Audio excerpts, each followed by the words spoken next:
Hello guys, welcome to Phoenix What If. So in this video, we will see, what if Naruto was reborn in a certain magical index and built a harem with Misaka Mikoto and Misaki Shokuhou. If you enjoy these kinds of stories, don't forget to show us some love by hitting the like button and subscribing to the channel. Your support means the world to us. Now, let's start the story. Chapter 1. The Whirlwind of District 7. The rain fell on Academy City in a tired, gray sheet, washing the neon advertisements down the grimy asphalt of District 7. It was the kind of rain that promised to stick around.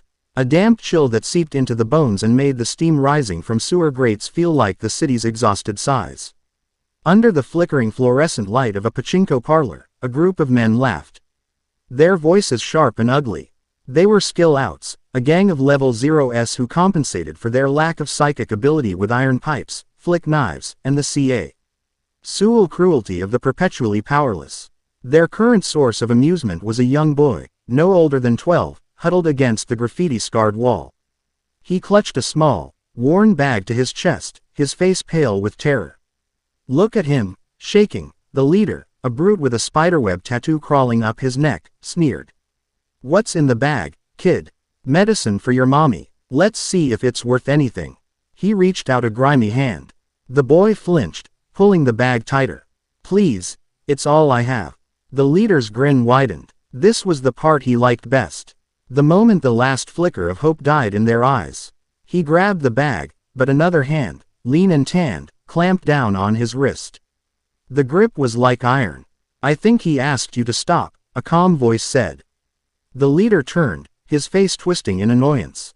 Leaning against the alley wall, as if he'd been there all along, was a teenager.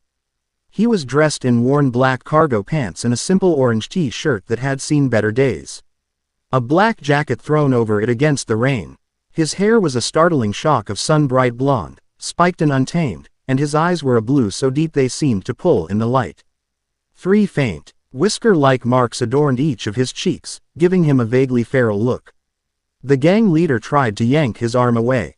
The hand didn't budge. It was like trying to pull a rebar spike out of concrete. "Who the hell are you?" The blonde teenager smiled, a flash of easy confidence that was wildly out of place in the grimy alley. "Just a guy who doesn't like seeing a bunch of grown men picking on a kid." "Let him go." The leader's friends began to spread out, pipes and knives appearing in their hands. The air grew thick with a mix of cheap cologne and menace. "You picked the wrong night to play hero, pretty boy. This is our turf, is it?" The blonde's eyes didn't leave the leader's. He applied a fraction more pressure to the man's wrist. A sharp, audible crack echoed in the alley, followed by a strangled scream. The leader fell to his knees, clutching his now limp hand. "My name's Naruto," the blonde said, his voice still friendly, but with an undercurrent of something ancient and unyielding. "And right now, this alley is mine." The rest of the gang froze for a heartbeat, shocked by the sudden, brutal efficiency of the takedown. Then, with a collective roar of outrage, they charged. It wasn't a fight, it was a whirlwind. Naruto moved with a fluid grace that defied the cramped space. A man swung a pipe at his head. Naruto ducked under it, his body blurring, and drove the heel of his palm into the man's sternum. The attacker flew backward 10 feet, crashing into a dumpster with enough force to dent the thick metal. Another came at him with a knife. Naruto sidestepped the clumsy slash, hooked a foot behind the man's ankle, and drove an elbow into the back of his neck as he fell. The man went down and didn't get up. He was a force of nature. No wasted motion, no hesitation. Every block was a strike, every dodge an opening for a counter. He moved with an instinctual combat sense that felt less like learned martial arts and more like a predator's birthright. He ducked, weaved, and struck, his limbs a blur of orange and black. He didn't seem to be exerting himself. It was as if he was simply reminding his body of something it already knew. From a rooftop across the street, shielded from the rain by the overhang of a satellite dish, a girl watched the scene unfold with a flicker of professional interest. Her brown hair was cut into a neat bob, a small flower-shaped hairpin clipped to one side. She wore the uniform of Tokiwadai Middle School, the most prestigious all-girls school in Academy City. Her name was Misaka Mikoto, and she was the third most powerful of the city's 7 level 5 espers, the railgun. She had been on her way to an arcade, hoping to blow off some steam, when the energy of the confrontation had drawn her attention. It was the standard District 7 garbage. But the boy, the blonde one, he was different. She had expected him to pull out a stun gun or maybe reveal a low-level Esper ability. Instead, he was fighting with nothing but his body. And he was winning, decisively. Her analytically sharp mind, accustomed to calculating electromagnetic fields and particle acceleration, tried to make sense of what she was seeing. The speed was impressive, easily that of a trained athlete. But the power was absurd. A palm strike shouldn't be able to dent a steel dumpster. A simple elbow drop shouldn't send a 200-pound man into unconsciousness. There was no visible aim diffusion field, the subtle, invisible aura that surrounded every Esper. His energy was nothing. He was, according to every scanner and sense she had, a level 0. A complete blank. Yet, he fought with the power of a level 3 or 4. It was a contradiction, and Misaka Mikoto hated contradictions. Down in the alley, only 2 gang members were left standing. Fear had replaced their earlier bravado. They looked at their fallen comrades, then at the blonde boy who stood calmly in the center of the carnage, not even breathing hard. What are you? One of them stammered, holding his knife like a talisman against evil. Naruto's friendly smile had vanished, replaced by a look of cold command. I'm the guy who's about to teach you a lesson you won't forget. He took a step forward. Desperate, the 2 men charged from opposite sides. Naruto didn't even look at the second man. He met the first one's charge, grabbed his knife arm, and twisted. As the man howled and dropped the weapon, Naruto spun, using the man's body as a shield against the second attacker. The second man's pipe clanged uselessly off his friend's back. Naruto shoved the first man away and faced the last one. You're done, he said. It wasn't a threat, it was a statement of fact. The last skill out, eyes wide with terror, threw his pipe at Naruto's head and turned to run. Naruto didn't bother dodging. He simply let the pipe bounce off his forehead with a dull thud that should have, by all rights, fractured his skull. He barely flinched. Hey, he called out. You forgot something. The running man glanced back. Naruto's right hand was raised, and in his palm, a swirling ball of blue energy was taking shape. It spun with a furious, high-pitched shriek, like a miniature typhoon being compressed into a sphere. The air around it distorted, and the rain seemed to vaporize before it could touch the orb. On the rooftop, Mikoto's eyes widened. What in the world was that? It was pure, concentrated energy. But it wasn't electricity. It wasn't fire, or wind, or light. It was just power. Raw and untyped. A phenomenon that had no place in the neat, ordered world of the personal reality she and every other Esper inhabited. Naruto lunged forward, his speed now truly monstrous. He covered the 20 feet between them in an instant. Rasengan, he yelled, the name bursting from his lips on pure, unthinking instinct. He slammed the swirling sphere into the fleeing man's back. There was no explosion, just a deafening grinding roar and a burst of spiraling wind. The skill out was thrown forward like a cannonball, spinning through the air before he slammed into the brick wall at the end of the alley. He didn't just hit it, he cratered it, embedding himself a good foot into the solid brickwork before sliding to the ground in a heap. Silence fell, broken only by the hiss of the rain and the groans of the defeated. Naruto stood over the last man, the blue sphere gone from his hand. He looked down at his palm, a flicker of confusion on his face. Rasengan, where did that come from? It was like his body knew these things, even if his mind didn't. It had been like this for as long as he could remember, which, admittedly, wasn't very long. A few years, maybe. Waking up in an alley just like this one, with no name but the one stitched into his jacket and a hunger that could empty a ramen stand. He shook his head, clearing the thought. He turned to the little boy, who was staring with wide, terrified eyes at the devastation. Naruto's face instantly softened, the dangerous DGE vanishing as if it had never been there. He knelt down, his smile returning. You okay? He asked. The boy nodded jerkily, still clutching his bag. Good. Now get out of here. And be more careful next time, all right? The boy nodded again, then scrambled to his feet and ran out of the alley without a backward glance. Naruto watched him go, then let out a sigh. He ran a hand through his wet hair. feeling the familiar ache in his stomach. All that action had made him hungry. Ramen, he muttered to himself. Definitely time for ramen. He casually stepped over the groaning bodies of the gang members and strolled out of the alley, whistling a tuneless, cheerful melody. From her vantage point, Mikoto watched him go, a storm of questions raging in her mind. Who was he? What was that power? He was an anomaly, a variable that didn't fit any known equation. He was a puzzle, and if there was one thing Misaka Mikoto loved more than a good fight, it was a puzzle she could solve with overwhelming force. A wry grin touched her lips, and a faint blue spark danced on her bangs. Naruto, huh, this just got interesting. She vaulted from the rooftop, landing silently in the street below, and began to follow him from a distance. The little ramen stand in the quieter part of District 7 was an oasis of warmth and savory smells in the cold, wet night. Old man Ichiraku, a man whose wrinkles were etched with decades of good humor and boiling broth, nodded as Naruto slumped onto his usual stool. The usual, Naruto. 4 extra large miso chashu, extra pork. You know it, old man, Naruto grinned, rubbing his hands together. Make it 5, I'm starving. Ichiraku chuckled, his movements practiced and efficient as he dunked noodles into boiling water. Fighting for justice is hungry work, Naruto shrugged, propping his chin on his hands. Something like that. They were picking on a little kid. He stared into the steam rising from the pots, his expression turning thoughtful. Hey, old man, have you ever done something without knowing how you did it? Ichiraku paused, ladling rich, fragrant broth into a massive bowl.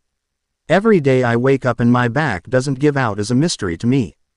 Why do you ask? I just did this thing. A ball of spinning air, or energy, or something. I even knew its name. But I have no idea how I learned it. He looked at his hands again. They were strong, calloused. But they didn't feel like his own. None of this did. His life felt like a story he'd started reading in the middle. He remembered the feeling of warmth from the sun, the taste of ramen, the satisfaction of a good workout. But he didn't remember a mother's face, a childhood home, or a single friend from before he woke up in that alley. A flash, so quick he almost missed it. A desolate battlefield, the ground littered with bodies. A man in a swirling orange mask. A promise made to someone with strange, ringed eyes. He blinked, the vision gone as quickly as it came. He rubbed his temples, a dull ache throbbing behind his eyes. It happened sometimes. Fragments of a life that wasn't his. Or maybe it was. He couldn't be sure. Here you go, son. The first massive bowl of ramen slid in front of him, jolting him from his thoughts.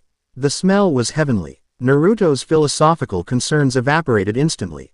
He snapped his chopsticks apart with a loud, "Thanks for the food," and dug in with a gusto that made other patrons stare. A few blocks away, Misaka Mikoto stood under an awning, watching him devour the noodles with an expression of mingled disbelief and fascination. She'd seen him take out an entire gang, shrug off a pipe to the head, and use an energy attack that defied physics. And now he was eating enough ramen to feed a family of 4. Everything about him was an extreme. His power, his appetite, his unnerving cheerfulness. He wasn't like the carefully cultivated, emotionally repressed prodigies of Academy City.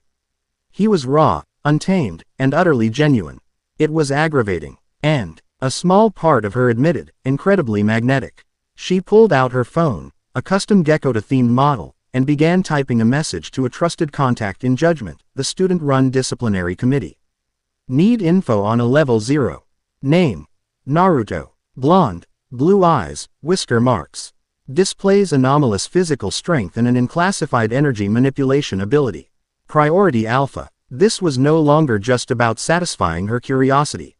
A power like that, unregistered and unknown, was a threat to the fragile order of the city. He had to be investigated. For the city's safety, of course. It had nothing to do with the fact that he was the first person she'd met in a long time who didn't immediately recognize her, fear her, or try to use her. He was just him. And she needed to know what that meant.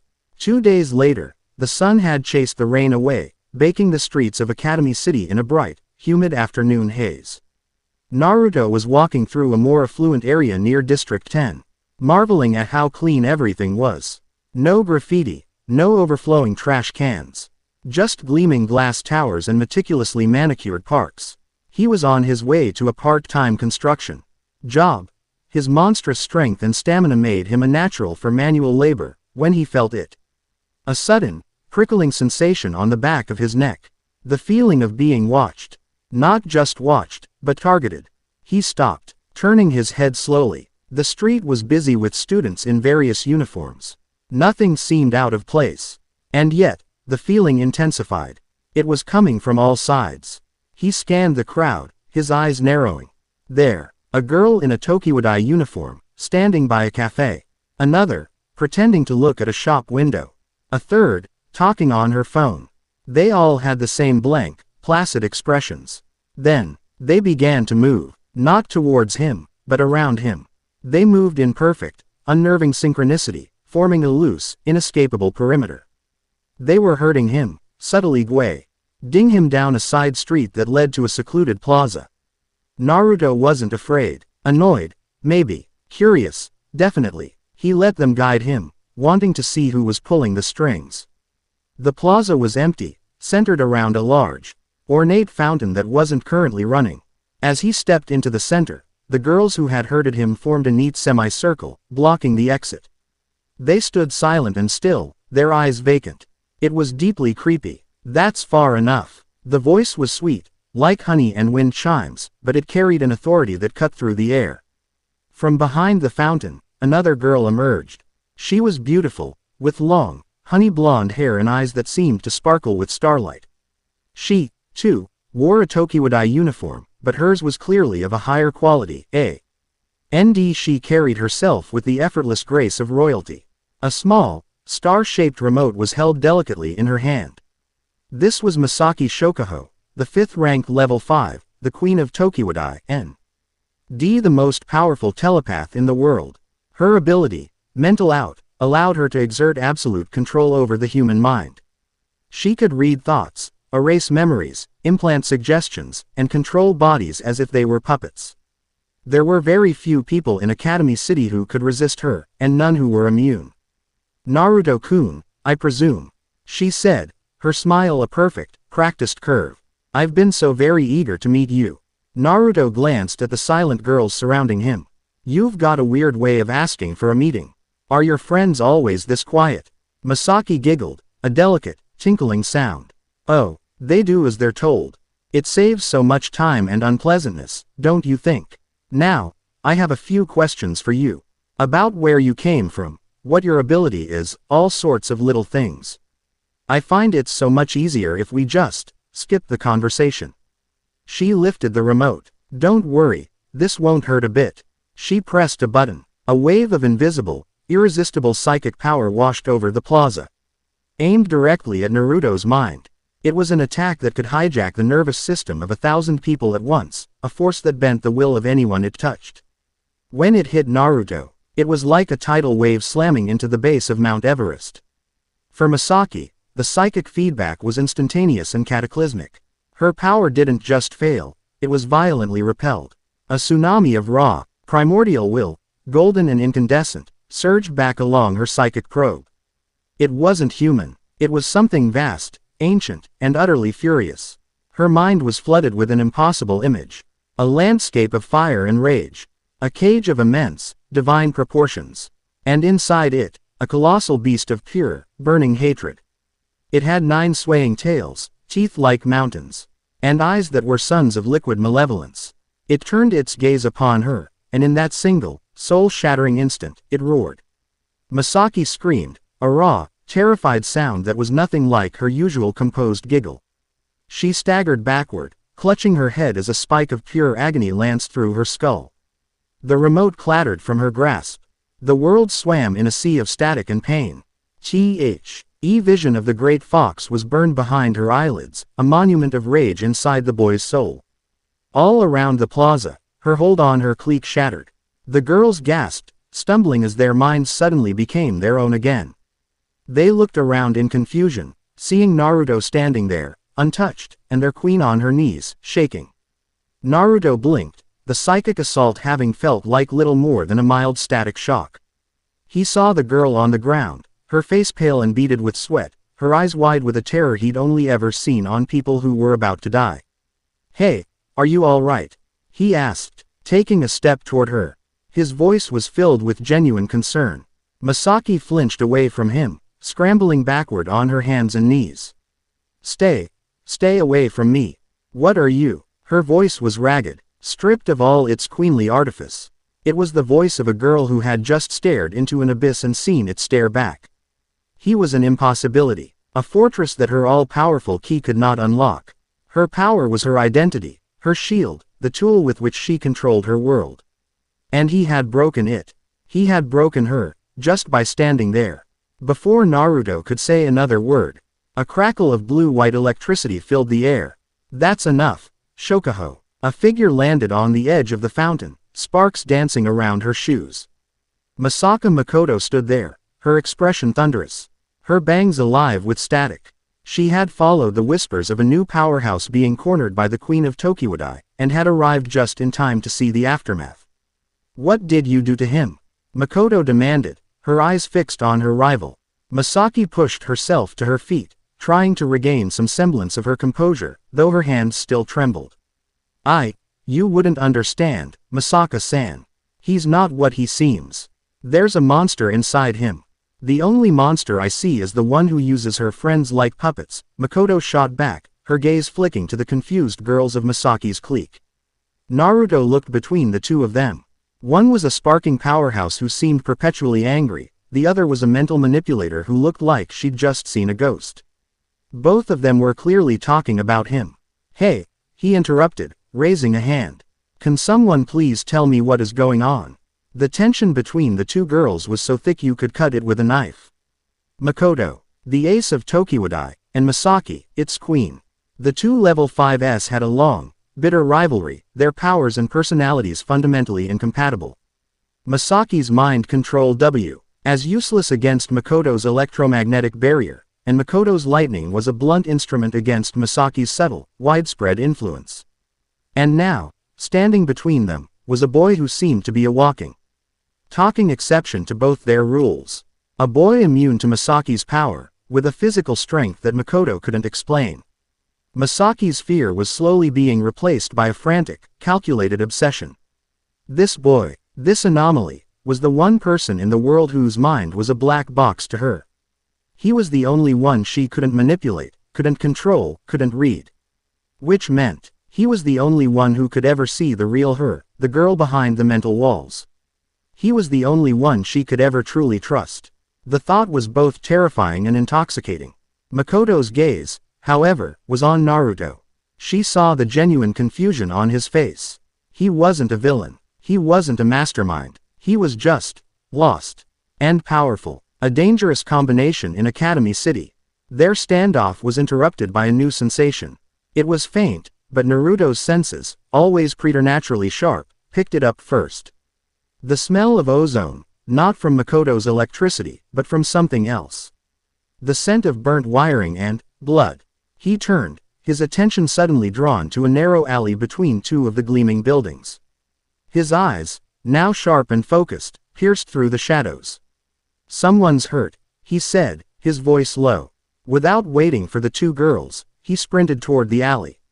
Mikoto and Misaki, startled by his sudden change in demeanor, exchanged a brief, hostile glance before following him. What they found in the alley stole the breath from their lungs and froze the rivalry in their hearts. Slumped against a pile of trash bags was a girl. She was wearing a cheap set of goggles and a plain school uniform. And she had Misaka Mikoto's face. She was bleeding from a dozen wounds, her body riddled with bullets. Her breathing was shallow, a rattling, dying sound.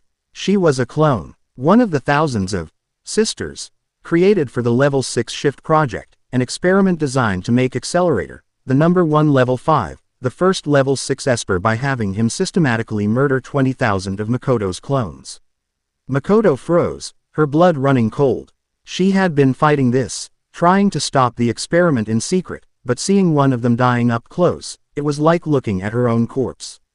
Misaki, for all her power, could only stare in horror. She knew of the dark side of the city, of course. But the clinical knowledge was nothing compared to this visceral, tragic reality. "Naruto," however, didn't hesitate.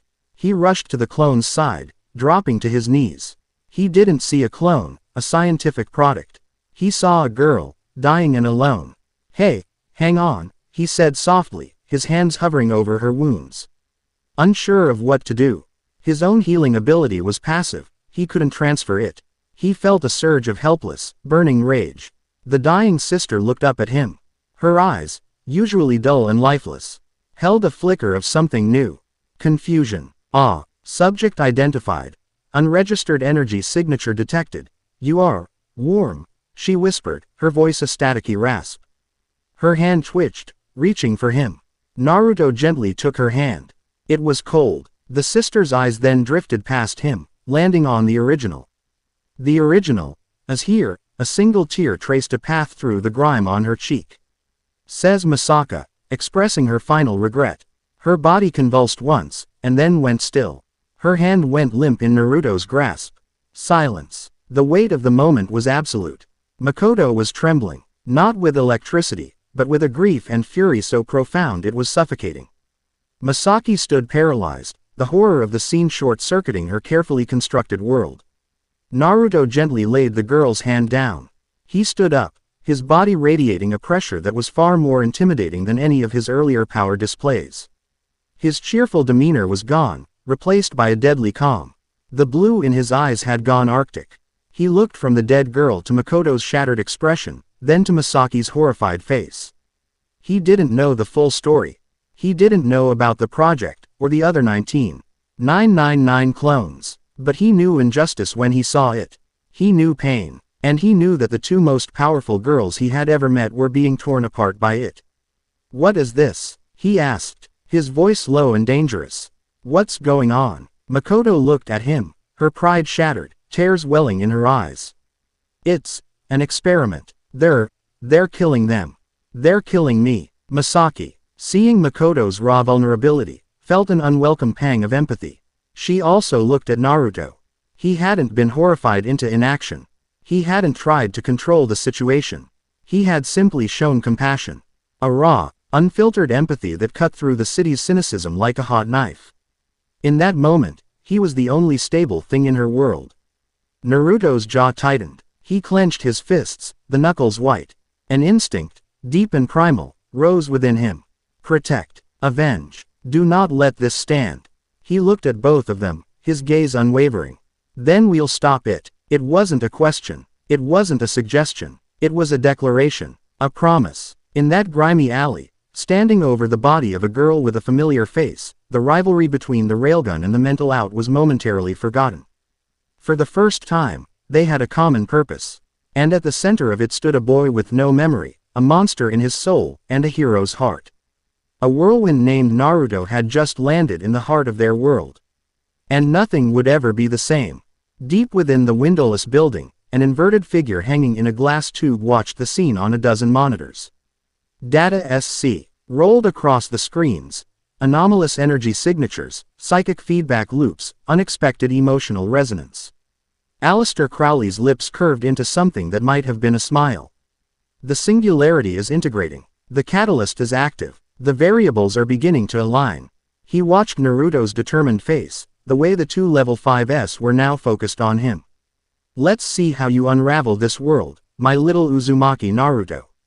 Unseen by any of them, a flicker of corrupted data from the dead sister's last transmission uploaded to the Misaka network. It was a small, encrypted packet, tag D with a symbol that belonged to neither science nor magic, a perfect, golden circle. The packet was titled, "Catalyst Integration, Phase 1 Complete.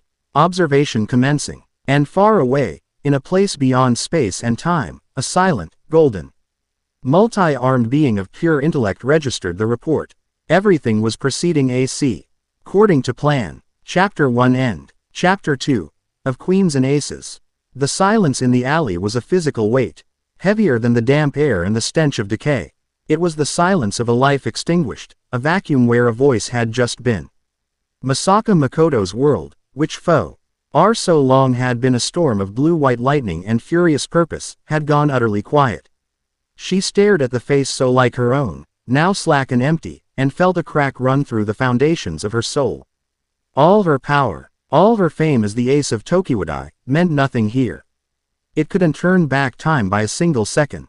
Misaki Shokuhou, the queen whose dominion was the hearts and minds of others, found her own mind a chaotic mess. The residual terror from her psychic clash with Naruto, the vision of the nine-tailed beast, was now overlaid with the stark, brutal image of the dead girl.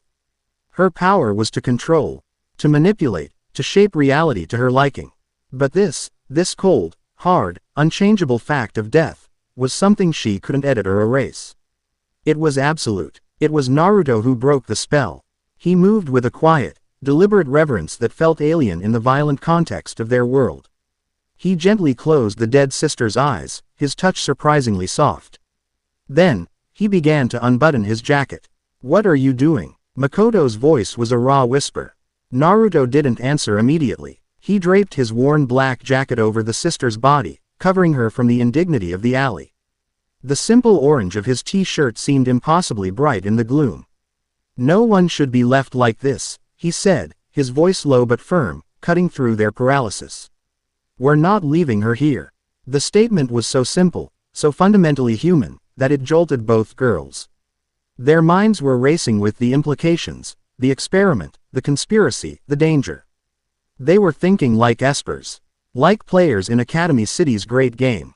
Naruto was thinking like a person. "We can't," Mikoto finally managed, shaking her head as if to clear it. "There are protocols. Anti-skill will be here. They'll take the body, it'll go back to the researchers, and they'll just dispose of it. It won't matter." The last two words were laced with a self-loathing so bitter it made her want to vomit. "It matters to me," Naruto said, his arctic blue eyes meeting hers. "Does it matter to you?" The question was a spear. It bypassed her pride, her anger, her carefully constructed walls of lonely defiance, and struck something deep and vulnerable. Did it matter? It was the only thing that mattered. These girls, these echoes of herself, were dying in the dark, and she was the only one who even knew to mourn them. "Yes," she choked out, the single word a confession of her pain. Misaki watched the exchange, her analytical mind slowly rebooting. Naruto's actions were illogical. The body was evidence, a resource. Giving it a proper burial was a sentimental and strategically pointless gesture. And yet, it was the only thing that felt right. He operated on a moral axis she couldn't quite comprehend. He wasn't naive. She had felt the ancient fury coiled inside him. He was something else entirely, uncomplicated. He saw wrong, and he moved to right it, consequences be damned. "My people can secure the area," Misaki said, her voice regaining a fraction of its usual melodic control. She pulled out a different remote from her purse, one adorned with a simple silver star. Her fingers moved with practiced speed. "I'll create a perimeter and divert any incoming patrols. We'll have a 30-minute window. But what then? We can't exactly walk into a cemetery with," she trailed off, gesturing vaguely at the body. "There's a place," Naruto said, a flicker of memory crossing his face. "A green vest. A stone with names carved on it." The memory was hazy, but the feeling was clear. "A quiet place. A hill on the western edge of District 7. You can see the whole city from there." He didn't know why he knew this place, only that he had gone there sometimes when the loneliness felt too heavy. Mikoto looked at Naruto, then at Misaki. Her rival, the person she loathed more than almost anyone. And yet, Misaki was offering help. Not with a trick, not with a condition, but a straightforward solution. And this boy, this enigma named Naruto, was offering solace. For a girl he'd never met.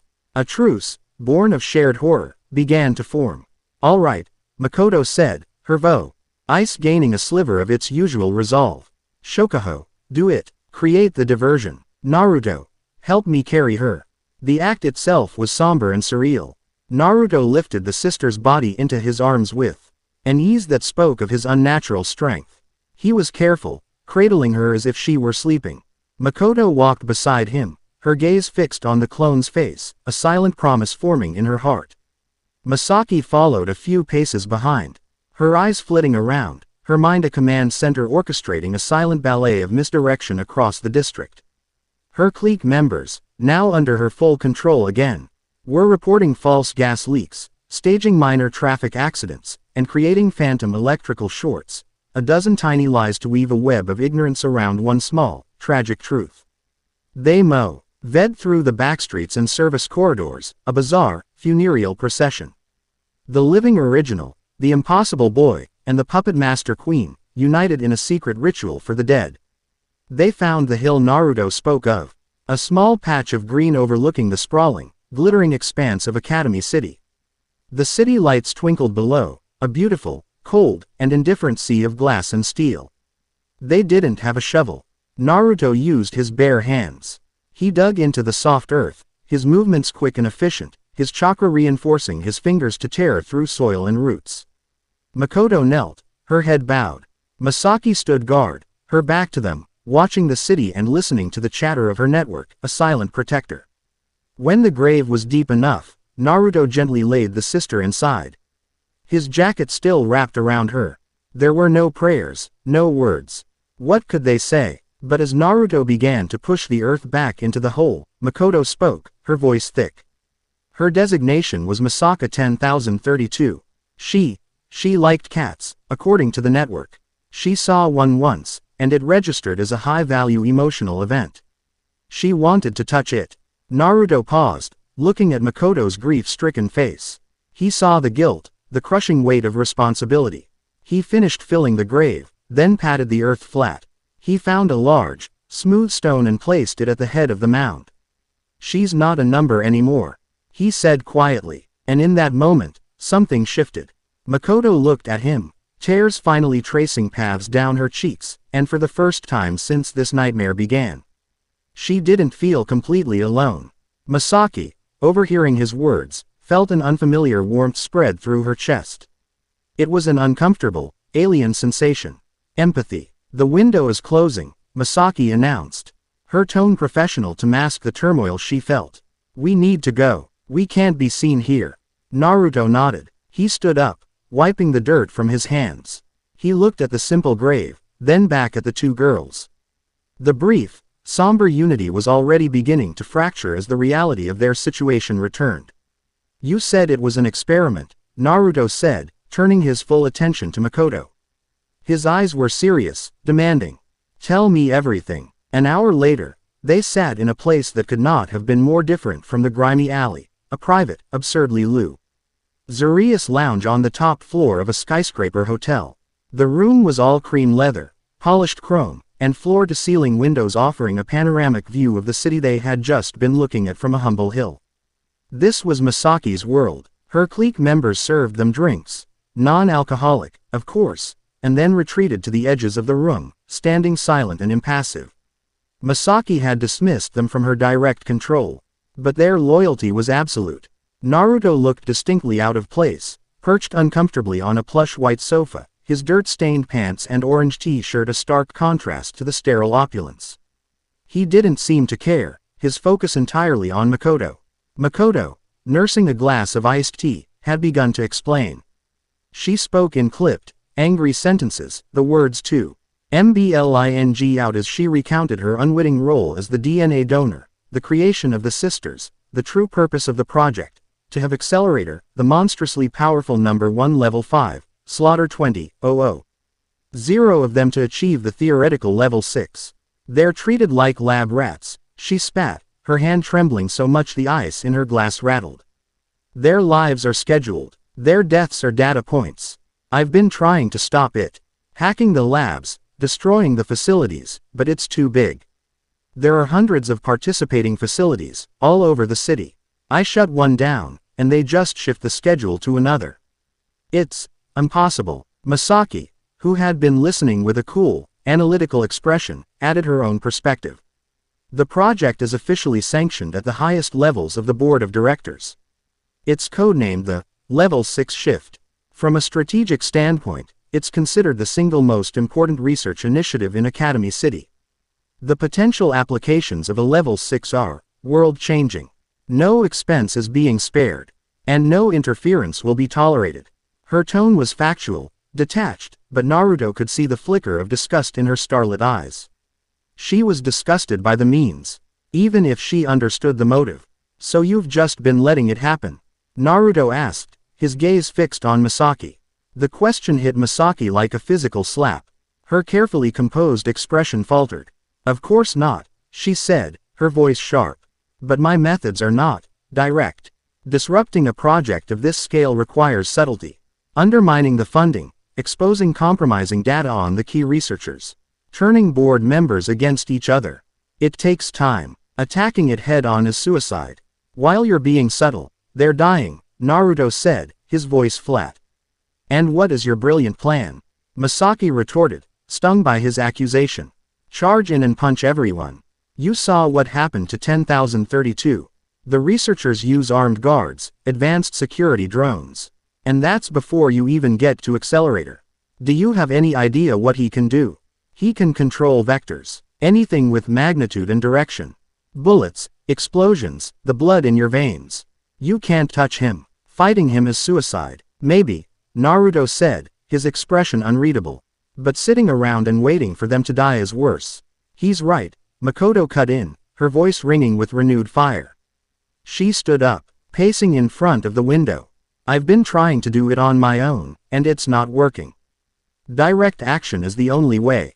We have to shut down the labs, rescue the sisters, and stop Accelerator. All of it. Misaki let out an exasperated sigh, pinching the bridge of her nose. The headache from her earlier encounter with Naruto was returning. You're both insane. This isn't a street fight. This is a war against the city itself. You need a strategy, not just brute force and righteous anger. She looked at Naruto, a calculating gleam returning to her eyes. The fear was still there, lurking beneath the surface, but her obsession was stronger. He was the key, an unbreakable, unpredictable weapon. If she could just understand him, point him in the right direction. Let me try something, she said, her voice softening to its usual honeyed tone. She leaned forward slightly. Naruto-kun, your mind, it's a fortress. I've never encountered anything like it. I want to understand. Let me just take a peek. I won't try to control you. I just need to see the structure of it. It might help me figure out why my ability doesn't work, and how your own power functions. That information could be vital. It was a lie, of course. A partial one. She did want the information. But more than that, she wanted to conquer the unconquerable. She had to try again. Naruto looked at her, his blue eyes searching her face. He saw the desperate curiosity, the hunger for knowledge and control. He also saw the fear she was trying to hide. He remembered the feeling of her power washing over him, like a gentle wave against a cliff. And he remembered her scream. No, he said simply. Misaki's smile froze. I beg your pardon. I said no, Naruto repeated, his tone not unkind, but absolute. You were scared last time. It hurt you. I'm not going to let you do it again. He then added, with a disarming earnestness, besides, my head's kind of a mess. I don't think you'd find anything useful in there. The sincerity of his concern was more disorienting than any psychic attack. She had expected him to be hostile, defiant, or suspicious.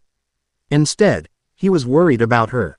It was absurd. It was infuriating. It was touching. Her cheeks flushed, a rare and unwelcome display of emotion. My well-being is not your concern, she snapped, more harshly than she intended. The Queen of Tokiwadai was flustered. It was a novel and deeply unpleasant experience. Mikoto watched this, a strange mix of satisfaction and confusion on her face. Seeing her rival so thoroughly thrown off her game was immensely satisfying. But the way Naruto did it, it wasn't with power or intimidation. It was with simple, straightforward decency. He was like a force of gravity, pulling them out of their established orbits. Okay, enough, Mikoto said, stepping between them. We're wasting time. Shokuhou, you said you have information. So give it to us. A list of all the labs. The experiment schedule. Anything that can give us an edge. Misaki visibly composed herself, smoothing her skirt and picking up a tablet from the table beside her. This was her domain. Information. Strategy. She could reassert control here. Accessing the full project files is difficult. They're compartmentalized and protected by some of the most advanced encryption in the world. But, she said, a small, triumphant smile playing on her lips. Every network has a backdoor. The project relies on the Misaka network for coordinating the sisters. And the central node of that network, The primary access point is you. She looked directly at Mikoto. Your DNA provided the template. Your brainwave patterns form the basis of their shared consciousness. If anyone can access that network, it's you. We just need to get you to a terminal in one of their primary research facilities. Mikoto's eyes widened. Access the network. I've never tried. I didn't even know it was possible. It's a theoretical application of your own ability, Misaki explained. Swiping through files on her tablet. You can manipulate electricity. The network is, at its core, a bioelectric signal shared between 20,000 brains. You're the source code. With the right interface, you should be able to not just read the data, but rewrite it. A plan began to form, cold and brilliant, in Misaki's mind.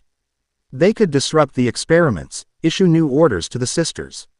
Lead them to safety. Naruto, however, was focused on the first step. Okay, so we break into a lab.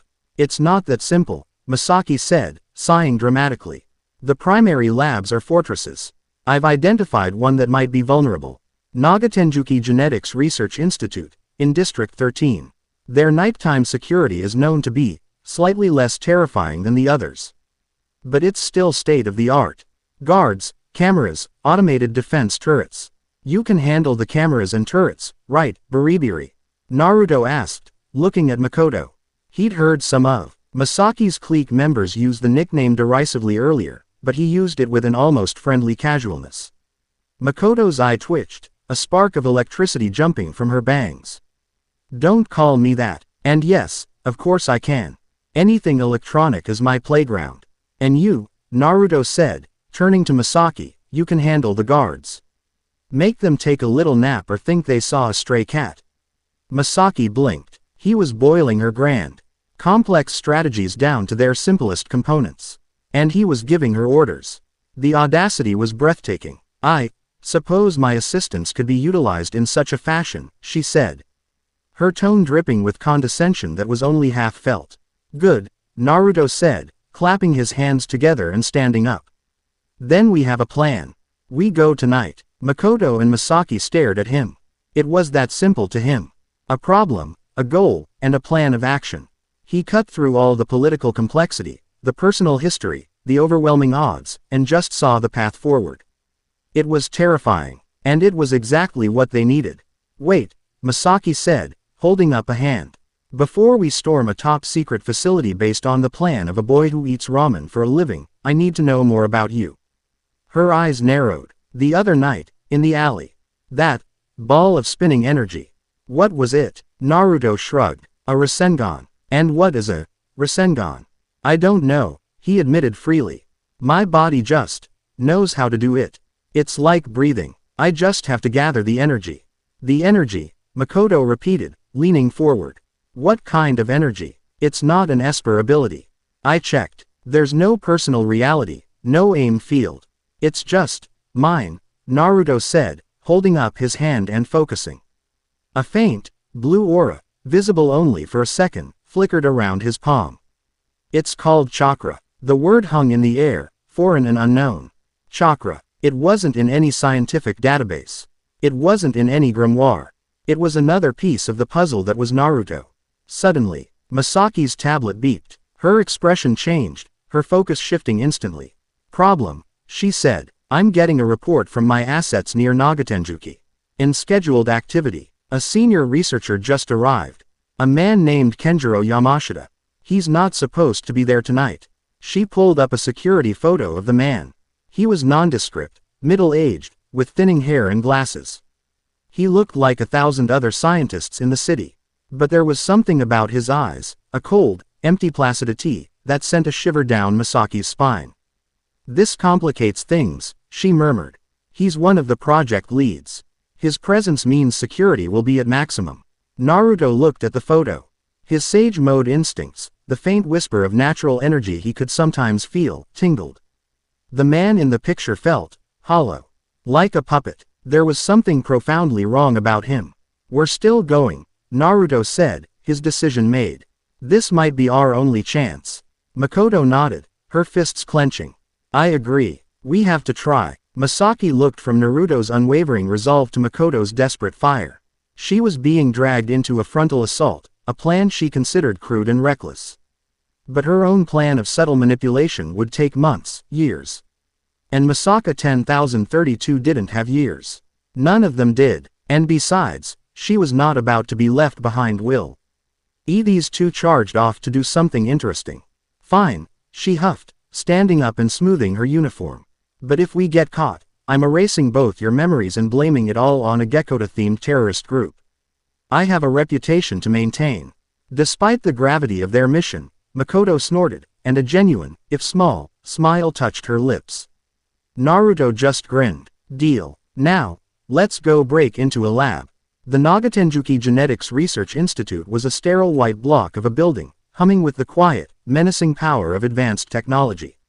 Under the cover of darkness, figures slipped through the perimeter fence, which had been momentarily disabled by a precise electromagnetic pulse from Mikoto. Cameras are on a 5-second loop, Misaki's voice whispered in their ears.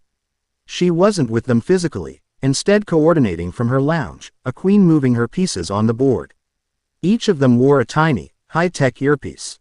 You have a 3-minute window cross the courtyard and enter through service entrance B. I've convinced the guard watching that monitor that his dinner is giving him food poisoning.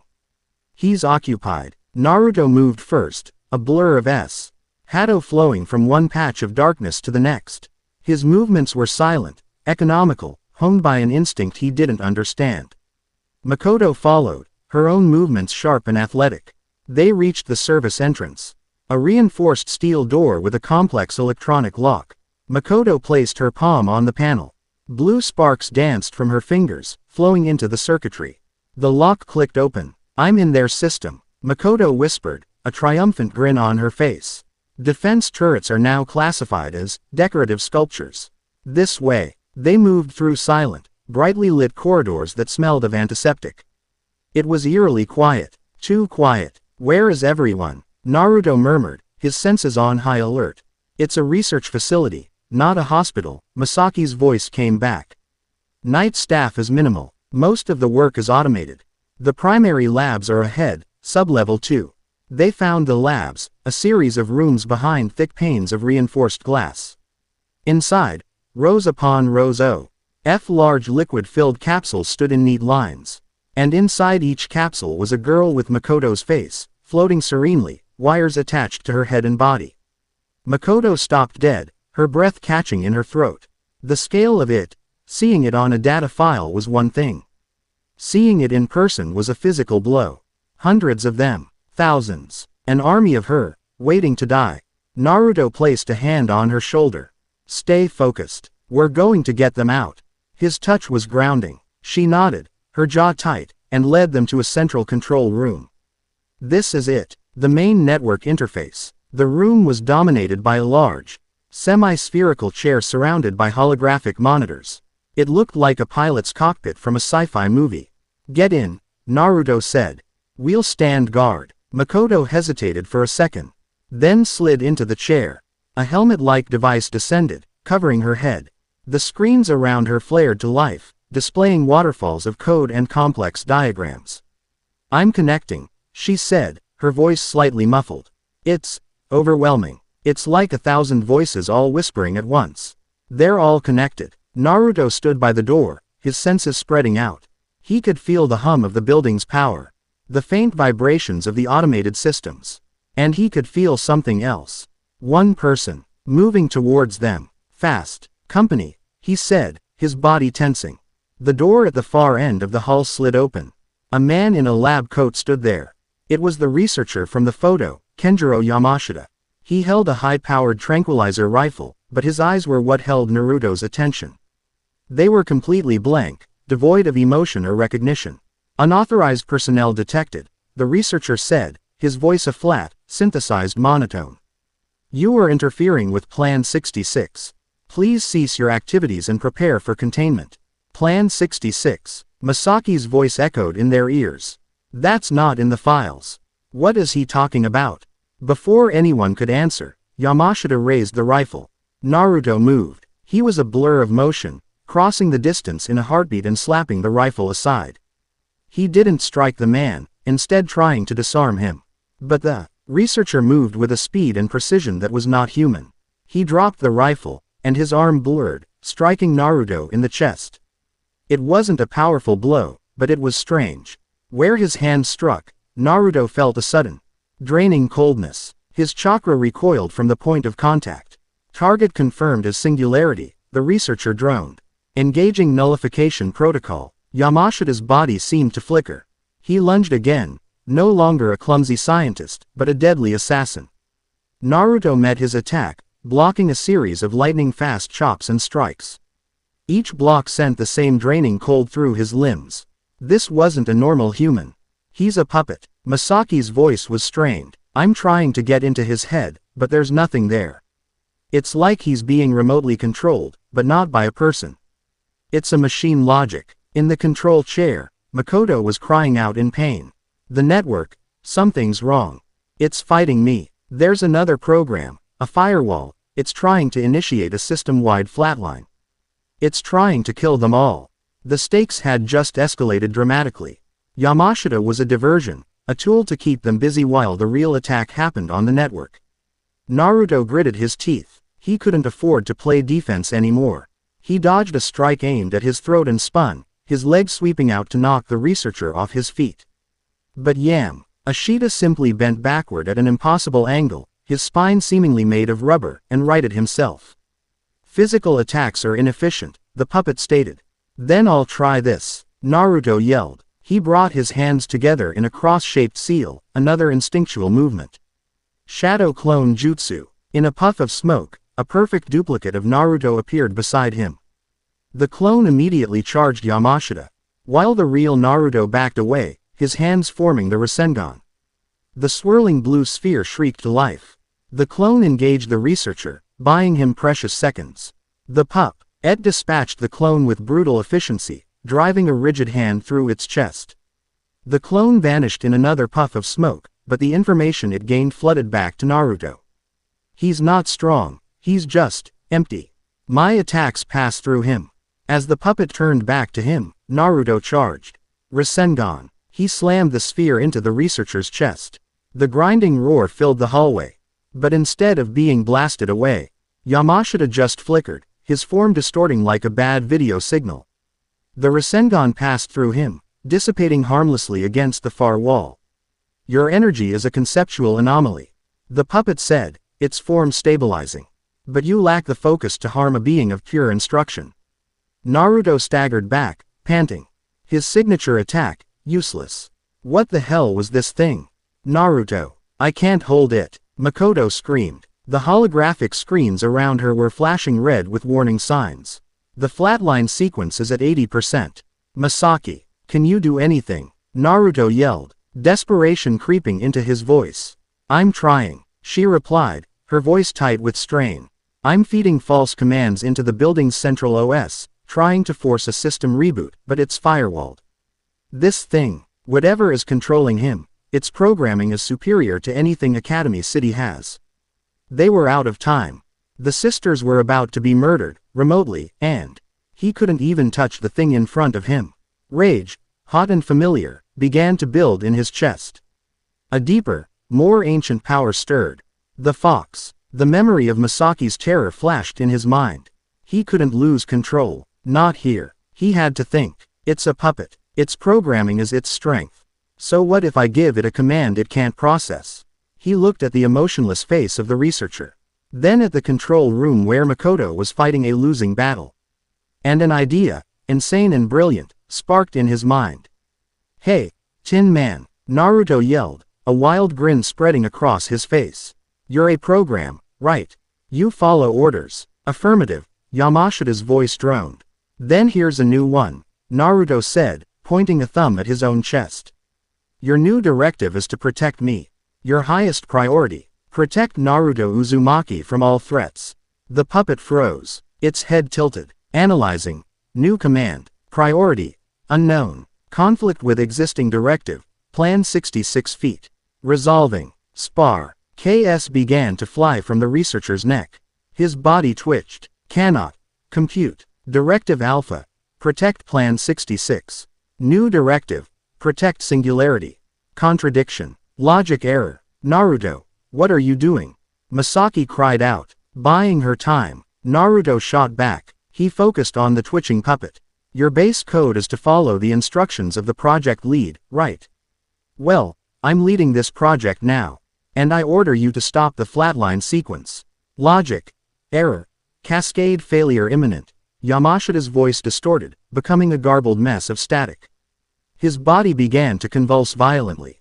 It worked. He had given the puppet an impossible paradox. It couldn't attack him, because its new directive was to protect him. It couldn't obey him and stop the flatline, because that conflicted with its original core programming. The machine logic was tearing itself apart. Mikoto, now, Naruto roared. With the pressure from the enemy program momentarily gone, Mikoto screamed, pouring all of her power, all of her rage and grief.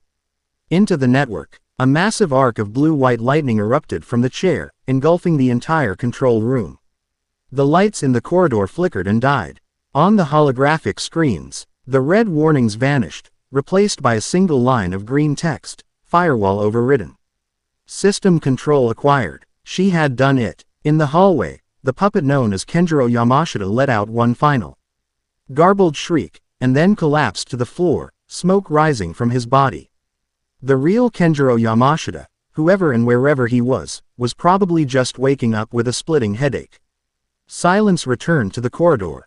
Naruto stood panting, his gambit having paid off. From her remote location, Misaki let out a long, shaky breath she didn't realize she'd been holding. The door to the control room slid open. Mikoto stumbled out, looking pale and exhausted, but her eyes were burning with a triumphant light. I have it, she said, her voice trembling with emotion. I have everything. The full experiment schedule, the locations of all the remaining sisters, the failsafe protocols. I have control. She looked at Naruto, and for the first time, he saw not the angry, prideful railgun, but a girl filled with a desperate, overwhelming gratitude. Before he could react, she lunged forward and hugged him, burying her face in his shoulder. Thank you, she whispered. Thank you. Naruto was momentarily stunned, then he slowly wrapped his arms around her, patting her back awkwardly. We're not done yet, he said softly. But it's a start. Over the earpiece, Misaki's voice was quiet. Security is converging on your location. The real ones this time. Get out of there, now. They left the same way they came, a team forged in crisis, leaving behind a smoking puppet and a compromised top-secret project. Later, huddled on the rooftop of Naruto's cheap apartment building, the city lights a distant glitter, the trio looked over their prize, a data chip Mikoto had downloaded everything onto. They had won the battle. The next experiment is scheduled for tomorrow night, Mikoto said, her voice hard as steel. In the freight yards of District 18. The target is Misaka 10,033. Then we'll be there, Naruto stated. Misaki, who had joined them in person, looked from Naruto to Mikoto. They were reckless, direct, and emotionally driven. They were everything she wasn't. And they had accomplished more in one night than her subtle manipulations had in months. She had to admit, however grudgingly, that their method had its merits. This will draw Accelerator's attention directly, she warned. And the people behind the project. They will not take this lightly. They sent that thing after you. They know you're a threat, Naruto-kun. Let them come, Naruto said, his gaze fixed on the horizon. They want a war. We'll give them one. His confidence was absolute, his determination a tangible force. It pulled them in, silencing their doubts. Mikoto stood shoulder to shoulder with him. Her own resolve solidified. Misaki, for her part, found herself standing with them, a reluctant third pillar in their insane, desperate alliance. She couldn't control Naruto, and that still terrified her. But she was beginning to see that maybe she didn't need to. Maybe she just needed to point him at the right target and watch the fireworks. Unseen, on a secure server, deep within Academy City's infrastructure, a single line of text was added to an encrypted file. The file was stamped with the golden circle insignia. Report. Catalyst has engaged and neutralized an observer class herald. Method. Logic-based paradox. Unexpected but effective. Singularity's adaptability exceeds projections. Emotional resonance with assets number 3 and number 5 has created a feedback loop, accelerating integration. The plan is proceeding. Phase 2 observation is now active, monitoring for spontaneous Sage-level energy release. The architect was watching, and it was pleased. Chapter 2 End. Chapter 3. Echoes of a Forgotten Promise. The freight yards of District 18 were a skeletal maze of steel and shadow. Towering cranes stood like silent, multi-limbed sentinels against a sky the color of a deep bruise. Their hooks swaying gently in the night wind. Rows of shipping containers, stacked like immense, rusting bricks, formed narrow canyons where sound died and darkness clung like oil. The air was thick with the smells of rust, diesel, and the nearby ocean. It was a place designed for function, not life, a perfect, desolate stage for a murder. Perched atop one of the highest crane arms, 3 figures lay prone. Observing the scene below, a pair of high-tech binoculars was passed between them. There, Mikoto whispered, her voice tight with suppressed anger. She pointed towards a small, open clearing between 2 stacks of containers. A single figure stood there, clad in a plain school uniform and goggles. Misaka 10,033. She was standing perfectly still, her posture unnervingly calm, waiting. She's just waiting to die, Mikoto hissed, her knuckles white where she gripped the cold metal of the crane.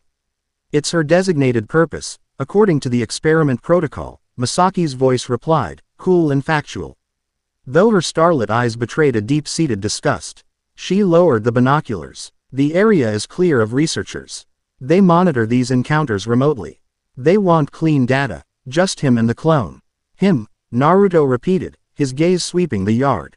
His senses were stretched taut, a net of awareness cast over the entire area. He could feel the cold steel, the faint hum of distant power lines. The scurrying of rats in the shadows. He could feel Misaka 10,033's placid, steady heartbeat. And he could feel something else.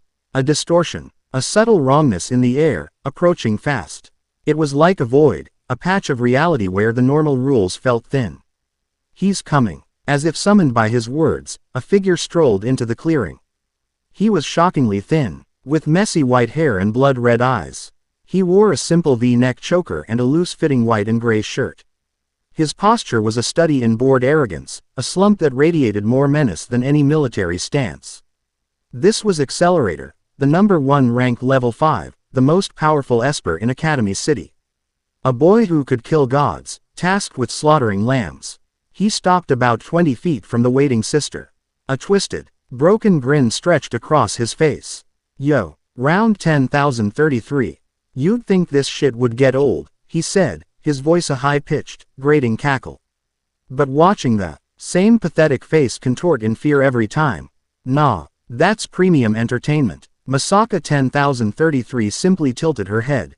Greetings. Misaka is prepared for the experiment to commence, reports Misaka. Accelerator's grin widened. Good. Let's get this over with. I got a can of coffee waiting for me.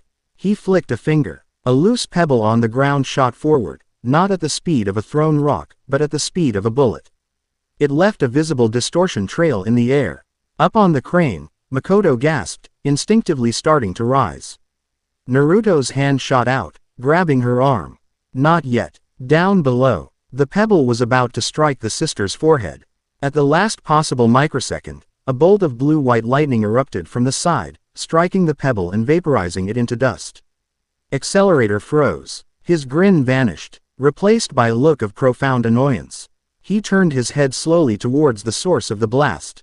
Mikoto stood there, 20 yards away, her body crackling with raw power. Her bangs alive with a furious storm of electricity.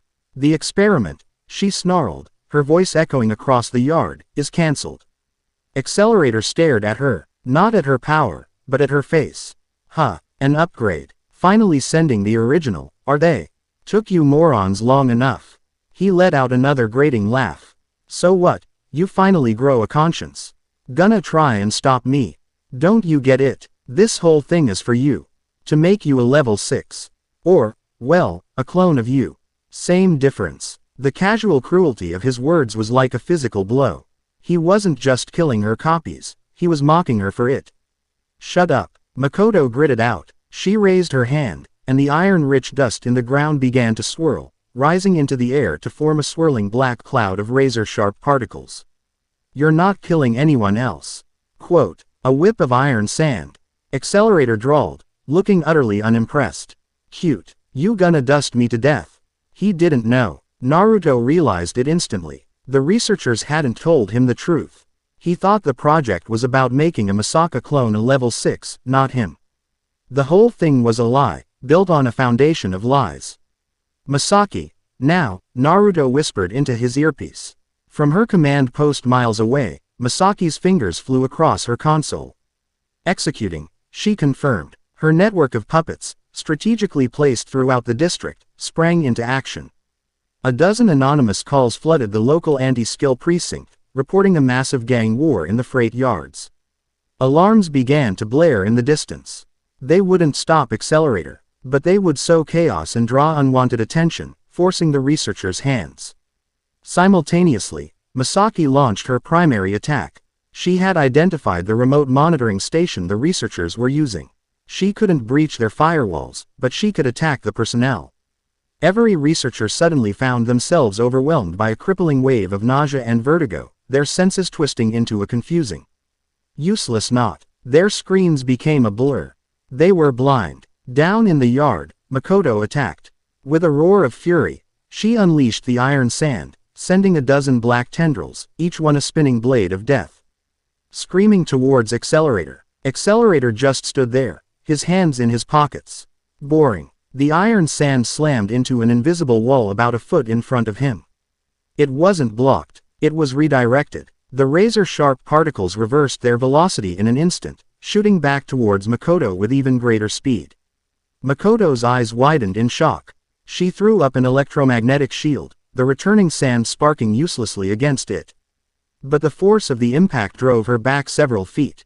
Everything has a vector, Accelerator cackled, his red eyes gleaming with manic delight. Force, heat, electricity, light.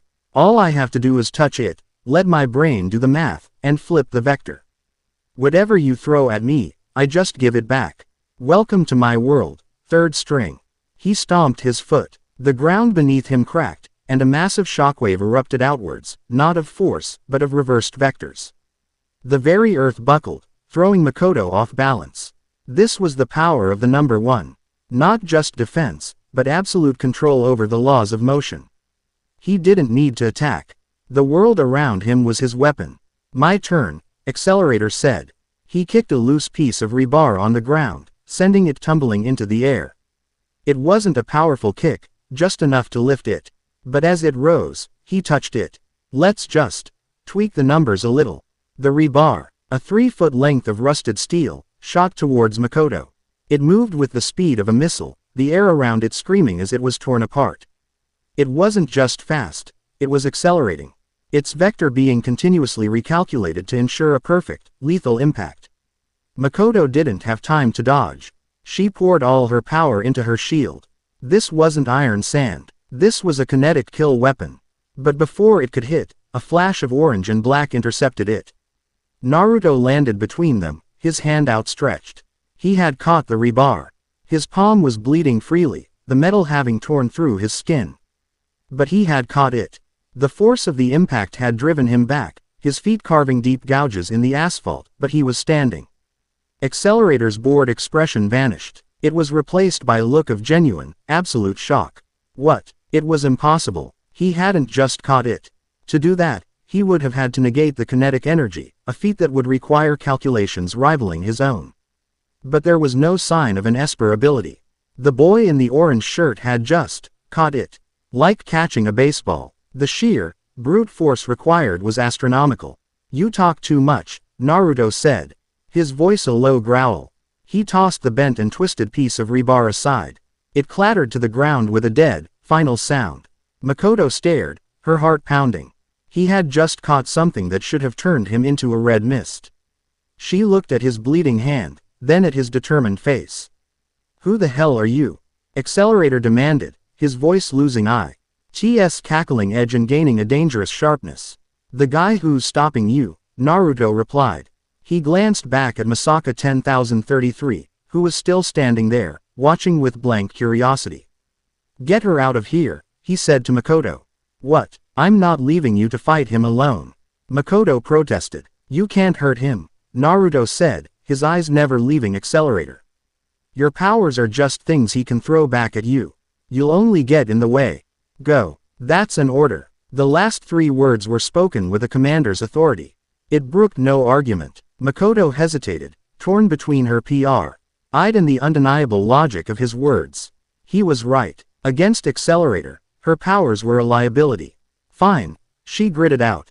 She ran to the stunned sister, grabbing her arm. Come on, she pulled the unresisting clone back towards the shadows of the containers. Now, it was just the 2 of them. The anomaly and the apex. So, you think you can stop me? Accelerator's grin was back, but it was different now. Less bored, more predatory. You don't have an AIM field. So you're either a magician, or something else entirely. Let's find out which. He stomped his foot again. This time, he didn't just crack the ground. He ripped a massive, 10-ton slab of concrete from the earth and hurled it at Naruto. Naruto didn't try to catch it this time.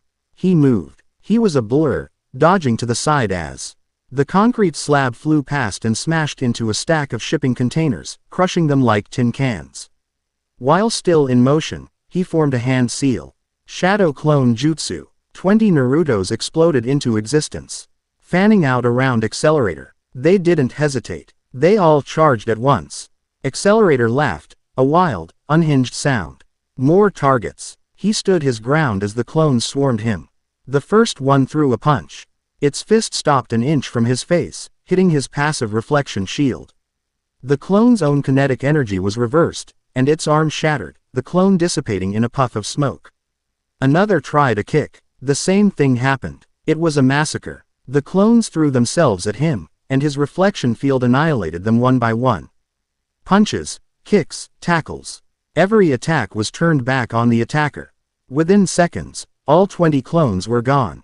Is that it? Accelerator mocked, spreading his arms wide. Is that all your pathetic little trick can do? The real Naruto stood where he had been. His expression calm. No, he said. That was just to confirm what I thought. Accelerator's eye twitched. Confirm what? You have to touch something to control its vector, right? And your shield, it only works on things with velocity. A punch has velocity. A bullet has velocity. Naruto took a step forward, a dangerous glint in his eye. But a grab, a hold, that has no velocity. It's just pressure. Before Accelerator could process the words, Naruto was on him. He moved with a speed that was beyond what he'd shown before, closing the distance in an instant. He didn't throw a punch. He didn't try to strike. He grabbed Accelerator's arm. For the first time in a very, very long time, someone had made physical contact with Accelerator without their arm being twisted into a pretzel. His reflection shield, designed to repel kinetic force, did nothing against a simple grab. Accelerator's mind, a supercomputer that processed the physical laws of the universe, short-circuited for a nanosecond. It was an outcome his calculations had not predicted.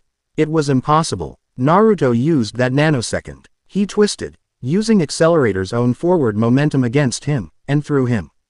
It wasn't a flashy, powerful throw. It was a simple, brutal judo flip. Accelerator, the untouchable boy god, was sent flying through the air, landing hard on his back with a grunt of pain and surprise.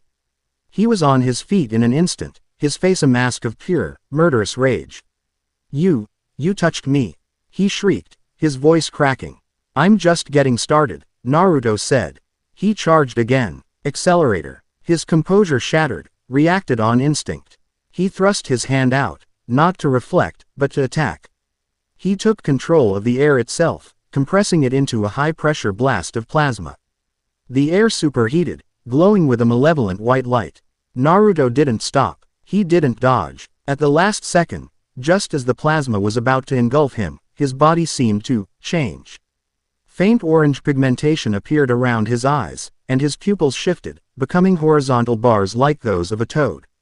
He had entered Sage mode. It wasn't a conscious decision. It was a desperate, instinctual reaction. His body, pushed to its absolute limit, reached out and drew upon the one source of energy Accelerator couldn't control, the natural energy of the world itself. The RLD exploded into a new spectrum of perception for Naruto. He could feel everything, the life force of the grass growing through the cracks in the concrete. The agitation of Mikoto and the sister hiding 100 yards away. The frantic thoughts of Misaki monitoring them from across the city. And he could feel Accelerator, a chaotic storm of artificial power, a burning, lonely fire of rage and pain. The plasma blast hit him. But instead of incinerating him, it washed over him. The natural energy that now coated his body acted as an extension of his senses, a buffer. He could feel the vectors of the plasma, the direction of the heat and force. He didn't control them like Accelerator. He simply moved with them. He let the blast flow around him, parting before him like water around a stone. He emerged from the heart of the blast, completely unharmed. Accelerator stared, his jaw hanging open. His ultimate attack, a blast of plasma that could melt steel, had done nothing. It was another impossibility, another calculation that failed to compute. The boy in front of him was not playing by the rules of his universe. How? Accelerator whispered, a sliver of genuine fear creeping into his voice. Naruto didn't answer. In Sage mode, his physical abilities were magnified tenfold. His speed was no longer just fast, it was instantaneous. He vanished from where he stood and reappeared directly in front of Accelerator. He threw a single punch. Accelerator's reflection shield was up. It should have shattered Naruto's arm and sent the force of the blow back into his own face. But Naruto's East was cloaked in a visible aura of natural energy. This wasn't just a physical punch. It was a blow infused with the power of the living world. When it struck the reflection shield, it didn't bounce off. The two opposing forces, Accelerator's artificial, calculated reality, and Naruto's raw, natural power, met. For a split second, there was a deafening silence. Then, with a sound like shattering glass, Accelerator's reflection shield, the absolute defense that had made him untouchable, broke. The punch connected. It slammed into Accelerator's jaw with incredible force. The number 1 level 5 was lifted off his feet, sent flying backward 30 feet before crashing into the side of a shipping container with enough force to leave a massive dent. He slumped to the ground, conscious but utterly broken. His jaw was shattered. Blood trickled from his lips. But the physical pain was nothing compared to the psychic shock. He had been hit. He, Accelerator, had been defeated by a single punch from a nameless level 0. His world had been turned upside down. Naruto stood over him, panting slightly. The orange pigmentation around his eyes faded as he disengaged from Sage mode. The influx of power had been immense, but it was draining. He felt a deep, profound exhaustion settle into his bones. He hadn't just fought Accelerator. He had fought the very laws of physics as Accelerator defined them. From the shadows, Mikoto and Misaka 10,033 emerged, their faces a mixture of awe and disbelief. Mikoto had just witnessed the impossible. The monster who had haunted her nightmares, the unbeatable foe, had been taken down. But Naruto wasn't finished. He walked over to the broken form of Accelerator and knelt down. Accelerator flinched, expecting another blow, a final, killing strike. Instead, Naruto just looked at him. His blue eyes filled not with triumph, but with a strange, sad empathy. In Sage mode, he had felt it. The screaming loneliness at the core of Accelerator's being. The desperate desire for connection that was buried under layers of rage and violence. He had wanted to become a level 6, an absolute monster, so that no one would ever be stupid enough to challenge him again. He wanted to be left alone because he was terrified of being hurt. Naruto had seen that kind of pain before, in a memory that wasn't quite his. A boy with spiky red hair, a gourd on his back, eyes filled with murderous loneliness. "You don't have to do this," Naruto said, his voice quiet. "You don't have to be the villain. I know you're just lonely." The words struck Accelerator harder than the punch. He stared at Naruto, his red eyes wide with confusion and a pain that had nothing to do with his broken jaw. No one had ever spoken to him like that. No one had ever looked past the monster. A memory flashed through Naruto's mind, clear and sharp, a promise made on a rooftop to a boy he had just defeated. The pain of being alone, it's completely out of this world, isn't it? I don't know why, but I understand your feelings so much. It actually hurts. He didn't know where the words came from, but they felt true. He was speaking to Accelerator, but he was also speaking to a ghost from his forgotten past. "We can help you," Naruto said. "You just have to stop." Accelerator just stared, blood and saliva drooling from his mouth, his supercomputer brain trying and failing to process this new, impossible data. Empathy. Forgiveness. It was a foreign language. Suddenly, a new voice, cold and authoritative, cut through the night. That's enough. They all turned. A woman stood there, her long black hair tied back in a severe bun. She wore a green tracksuit and held a lit cigarette. She had appeared out of nowhere, her presence completely masked until she chose to reveal it. This was Yamakawa Iho, a high-ranking officer in anti-skill and, though they didn't know it, Accelerator's reluctant guardian. Behind her, anti-skill troops were swarming the yard, their armor and rifles gleaming in the harsh floodlights they had erected. The experiment is over, Yamakawa said, her eyes on Accelerator's broken form. There was a flicker of something, pity, concern, in her gaze. We're taking him. He unconscious form of Kenjiro Yamashita from the previous night's raid was also present, under guard. The researchers had been rounded up. Misaki's gambit had paid off perfectly. With the researchers incapacitated and anti-skill swarming the scene, the chain of command for the experiment was shattered. Publicly, it would be covered up as an illegal human cloning ring. The Level 6 shift project, for now, was dead. As the medics carefully loaded Accelerator onto a stretcher, his red eyes found Naruto's. There was no hatred in them now. Just a profound, world-shattering confusion. Yamakawa approached Naruto and Mikoto. You two, you caused a lot of trouble. But, she took a long drag from her cigarette, you also saved a lot of lives tonight. The ones that are left, anyway. The sisters are being placed under protective custody. The project is finished. She looked at Naruto, her eyes lingering on his still bleeding hand. I don't know who you are, kid. And right now, I don't think I want to. Just try to stay out of my paperwork for a while. She turned and walked away, barking orders into her radio. It was over. They had won. As the noise and activity of anti-skill filled the yard, Naruto, Mikoto, and the silent Misaka 10,033 slipped away into the shadows. They met Misaki on a nearby rooftop, the four of them looking down at the aftermath. It's done, Mikoto said, the relief in her voice palpable. She looked at Naruto, her eyes shining with an emotion she couldn't name.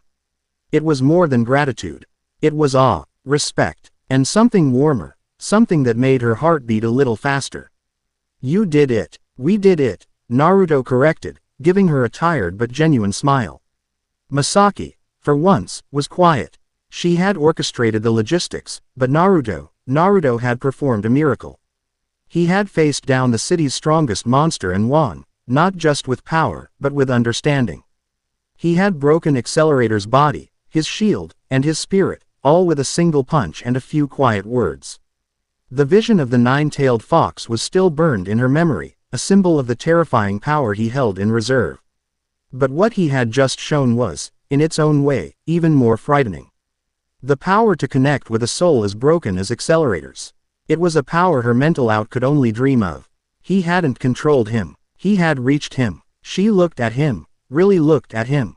And the last of her fear began to recede, replaced by an overwhelming, all-consuming fascination. He was a puzzle she would spend the rest of her life trying to solve. As they stood there, a sudden, jarring sensation washed over Naruto. The sage mode, even though disengaged, had left his senses raw, open. He felt a gaze upon them. Not from the city, not from the sky, but from beyond the sky.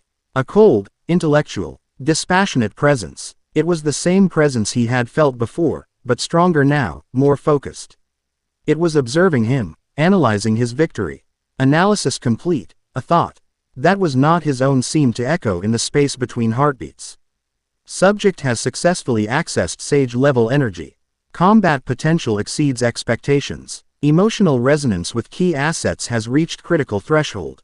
The catalyst is ready. The system is unstable. The time for the next phase approaches.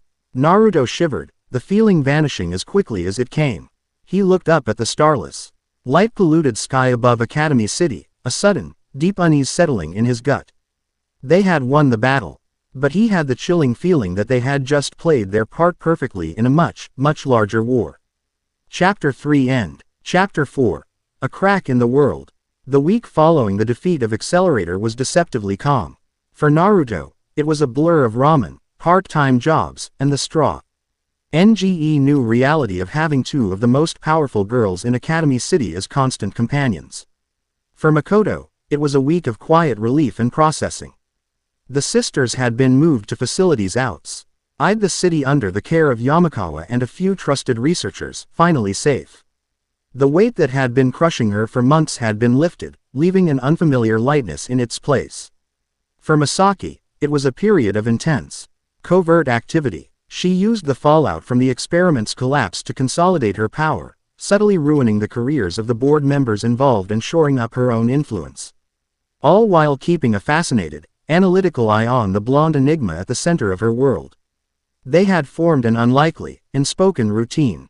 They would meet after school, Naruto from his menial jobs, Mikoto and Misaki from the hallowed halls of Tokiwadai, at a family restaurant in District 7, a neutral ground between their disparate worlds. They would bicker, Mikoto and Misaki, trading polished barbs while Naruto happily devoured mountains of food, occasionally interjecting with a comment so simple and direct it would cut through their posturing and leave them both momentarily speechless. It was during one such afternoon, with Naruto halfway through his third parfait, that the world decided to crack. It began not with an explosion, but with a scent. Naruto paused, a spoonful of ice cream halfway to his mouth. He sniffed the air. Beneath the smells of fried food and cheap coffee, there was something else. Something clean and ancient. The smell of burning paper and old stone. What is it? Mikoto asked, noticing his sudden stillness. Something's coming, Naruto said, his eyes narrowing as he looked out the window. The street outside was normal, bustling with students and shoppers. But his sage instincts, now more sensitive than ever since the fight with Accelerator, were screaming a silent alarm. The very air felt tense, charged with an energy that was fundamentally different from an Esper's aim field. It was thicker, heavier, with a texture like old velvet. Misaki, ever pragmatic, was already tapping on a compact mirror that doubled as a high-tech data terminal. No unusual energy readings on the city's grid. No security alerts. Everything is normal. It's not normal, Naruto insisted, his gaze fixed on a particular spot across the street. It's there. They followed his gaze. Standing in the shadow of an awning was a man. He was impossibly tall, at least 7 feet, with spiky red hair and a cigarette dangling from his lips. He wore a black priest's cassock, its heavy fabric out of place in the warm afternoon. A complex barcode tattoo was visible on his cheek. He wasn't doing anything, just watching them. Beside him stood a woman. She was Japanese, with stunningly long black hair tied in a ponytail that reached her heels. She wore a simple white t-shirt and jeans, but the way she held herself, with a coiled, dangerous stillness, suggested they were a costume. Tucked into her belt was the hilt of a sheathed sword over 2 meters long, an impossible weapon to carry so casually. Who are they? Mikoto murmured, a flicker of static playing at her bangs. They radiated an aura of power, but it was nothing she recognized. Tourists with a death wish, Misaki suggested, though her voice lacked its usual confidence. Her own senses, though not psychic in a passive way, could feel the palpable pressure they exerted on the world around them. The tall man took a long drag from his cigarette and then dropped it, grinding it out with his heel.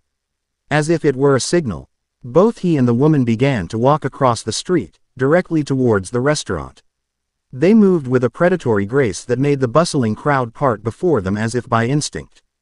Trouble, Naruto stated simply. He pushed his half-eaten parfait away. The fun was over. He stood up, placing himself between the door and the girls. The bell on the restaurant door chimed. The tall priest and the swordswoman stepped inside. The cheerful chatter of the restaurant faltered as every patron felt the sudden, oppressive drop in temperature. It wasn't a physical cold, but a spiritual one. The chilling presence of immense, disciplined power.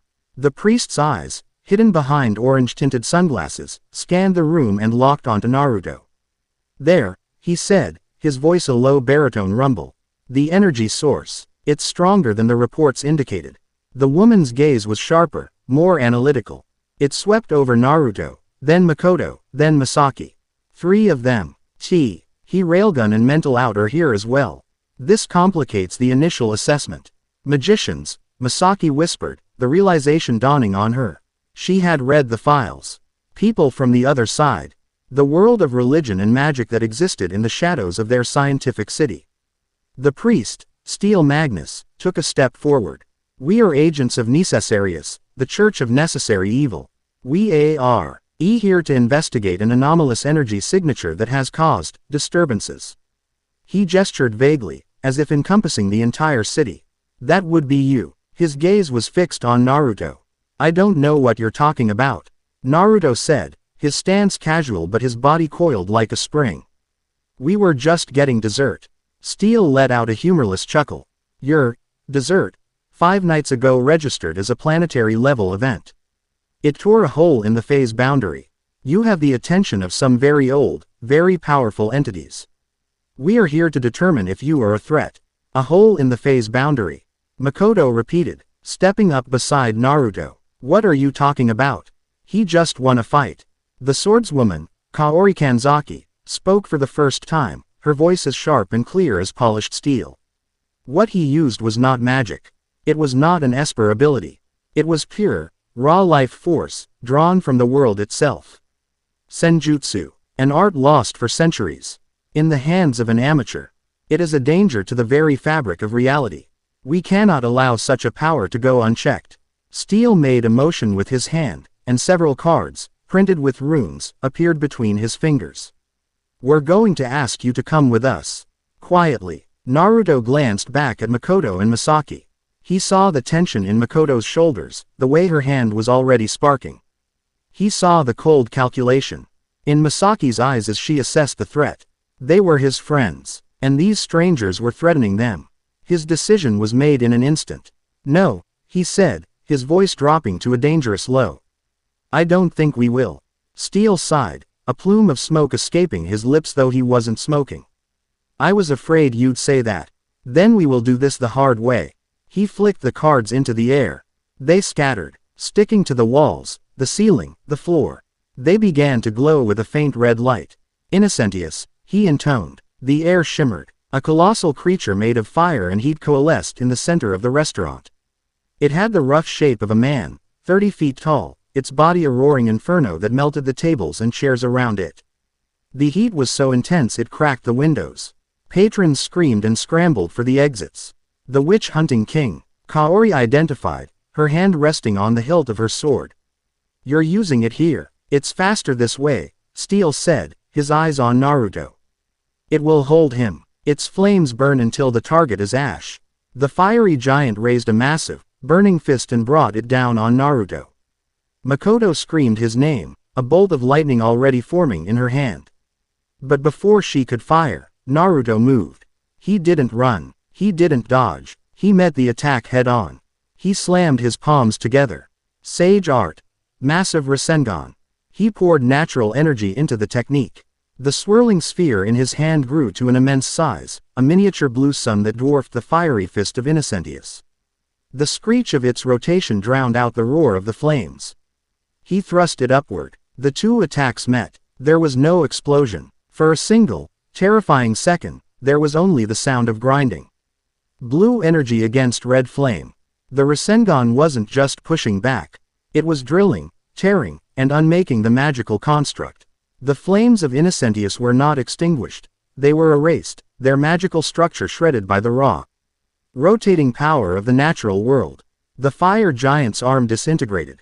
Then its torso. Then its head. In less than 3 seconds, the colossal being of flame was gone, leaving behind a scorch mark on the ceiling and a wave of superheated air.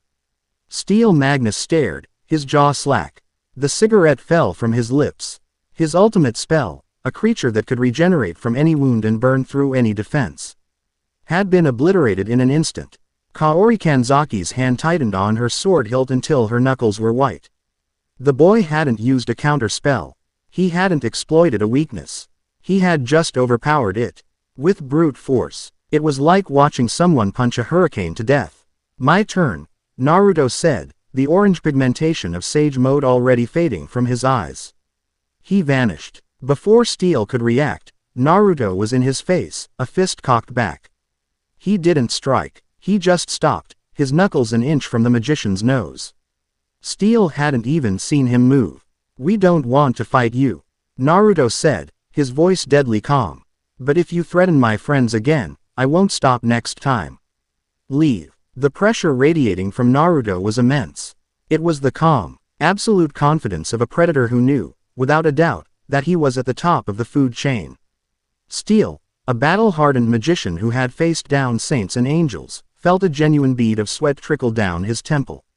He swallowed hard and gave a stiff, jerky nod. But the confrontation was not over. A new voice, laced with a smug, chilling amusement, echoed through the ruined restaurant. "Oh, this is a delightful little party. A saint, a runemaster, two of Academy City's darlings, and the anomaly. It's more than I could have hoped for." They all turned. Leaning against the shattered doorframe was a man they hadn't noticed before. He was dressed in a flamboyant, mismatched suit of purple and green, and his face was painted like a theatrical clown, a permanent, grotesque smile etched onto his features. He held a simple, tarnished silver locket in his gloved hands. "And who are you supposed to be?" Mikoto demanded, her body still thrumming with adrenaline. The clown man gave a deep, mocking bow. "A humble servant, a herald, if you will. A simple messenger for a much grander power." His eyes, dark and unsettlingly sane within the painted mask, fixed on Naruto. "The architect sends its regards.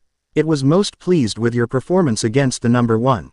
A spectacular display. You were integrating beautifully." Naruto's blood ran cold. The architect. The name resonate with the formless dread he had felt on the rooftop. This was it. The force from beyond the sky. "What do you want?" Naruto asked. "Want?" The herald chuckled. "We already have what we want. But you're not quite ripe yet. You need a bit more pressure. A bit more stress to unlock your full potential." He grinned, a truly unpleasant sight. The architect believes that conflict is the greatest catalyst for growth. "So, I'm here to provide a little conflict." Steel and Kaori had gone rigid. "A herald," Kaori whispered, her eyes wide with a dawning horror. "Of the Outer Coven, I thought they were just myths." "Oh, we are very, very real, Saint San," the herald chirped. He opened the silver locket. It was empty. "Now, for tonight's entertainment. Let's play a game. The game is called, What is Real? You see, this world of yours, this delicate balance between science and magic, it's all based on certainty. The certainty of physical laws. The certainty of faith. The certainty that you exist." He snapped the locket shut. And the world broke. For Mikoto, it was like her power flickered out. She tried to summon a spark, but the connection felt fuzzy. Distant. The calculations that her brain performed unconsciously to control electromagnetism were suddenly filled with static and junk data. She felt a wave of vertigo, as if the floor had dropped out from under her. For Misaki, it was even worse. She reached out with her power to get a read on the herald, but her mind met only a void. Then, the link to her own body began to stutter. For a terrifying second, she couldn't remember how to lift her hand. The command from her brain to her nerves was lost in a sea of conceptual noise. Steel's runes, still stuck to the walls, flickered and died. Kaori felt the divine grace that empowered her as a saint recede, leaving her feeling weak and horribly mortal. The herald's power wasn't an attack on the physical world. It was an attack on the rules. It was a conceptual weapon that attacked the very certainty of one's existence and abilities. For espers, whose powers were based on a personal reality that overwrote the world's laws, their very foundation was being shaken. For magicians, whose power came from drawing on established symbols and beliefs, their faith was being rendered meaningless. Only Naruto remained unaffected. His power didn't come from a personal reality or from a system of faith. It came from himself, from his own life force, his own spiritual energy, and the natural energy of the world. It was self-contained, self-actualized. He was an island of certainty in a sea of dissolving reality. "What did you do to them?" Naruto growled, taking a protective step in front of his friends. "I merely introduced a little uncertainty into their equations," the herald said, spreading his hands gleefully. "Their powers are all based on crutches. Scientific theory, religious dogma. Take away the crutch, and they fall. But you stand on your own 2 feet, don't you? That's why you're so special. You are the primordial key. The one thing that belongs to neither side, and can therefore unmake both. He wagged a finger. But can you fight something that is barely here? The herald's form began to shimmer, becoming translucent. He wasn't teleporting or turning invisible. He was fading, erasing his own conceptual weight from the world. Naruto charged, his fist cocked back. He threw a punch, aiming for the herald's smiling face. His fist passed right through it, meeting no resistance. The herald laughed, his voice echoing from all directions at once. You see, you can't touch me. I am a concept, an idea. How do you punch an idea, Anomaly-kun? Behind him, Mikoto fell to one knee, clutching her head. I can't focus. My own electricity, it feels alien.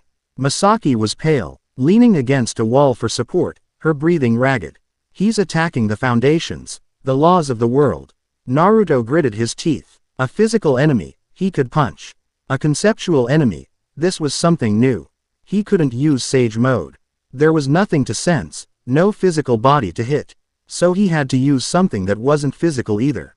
He closed his eyes, shutting out the dissolving world around him. He reached deep inside himself, past his own chakra, past the well of natural energy. He reached for the source of the golden, incandescent will that had repelled Misaki's power. He reached for the cage.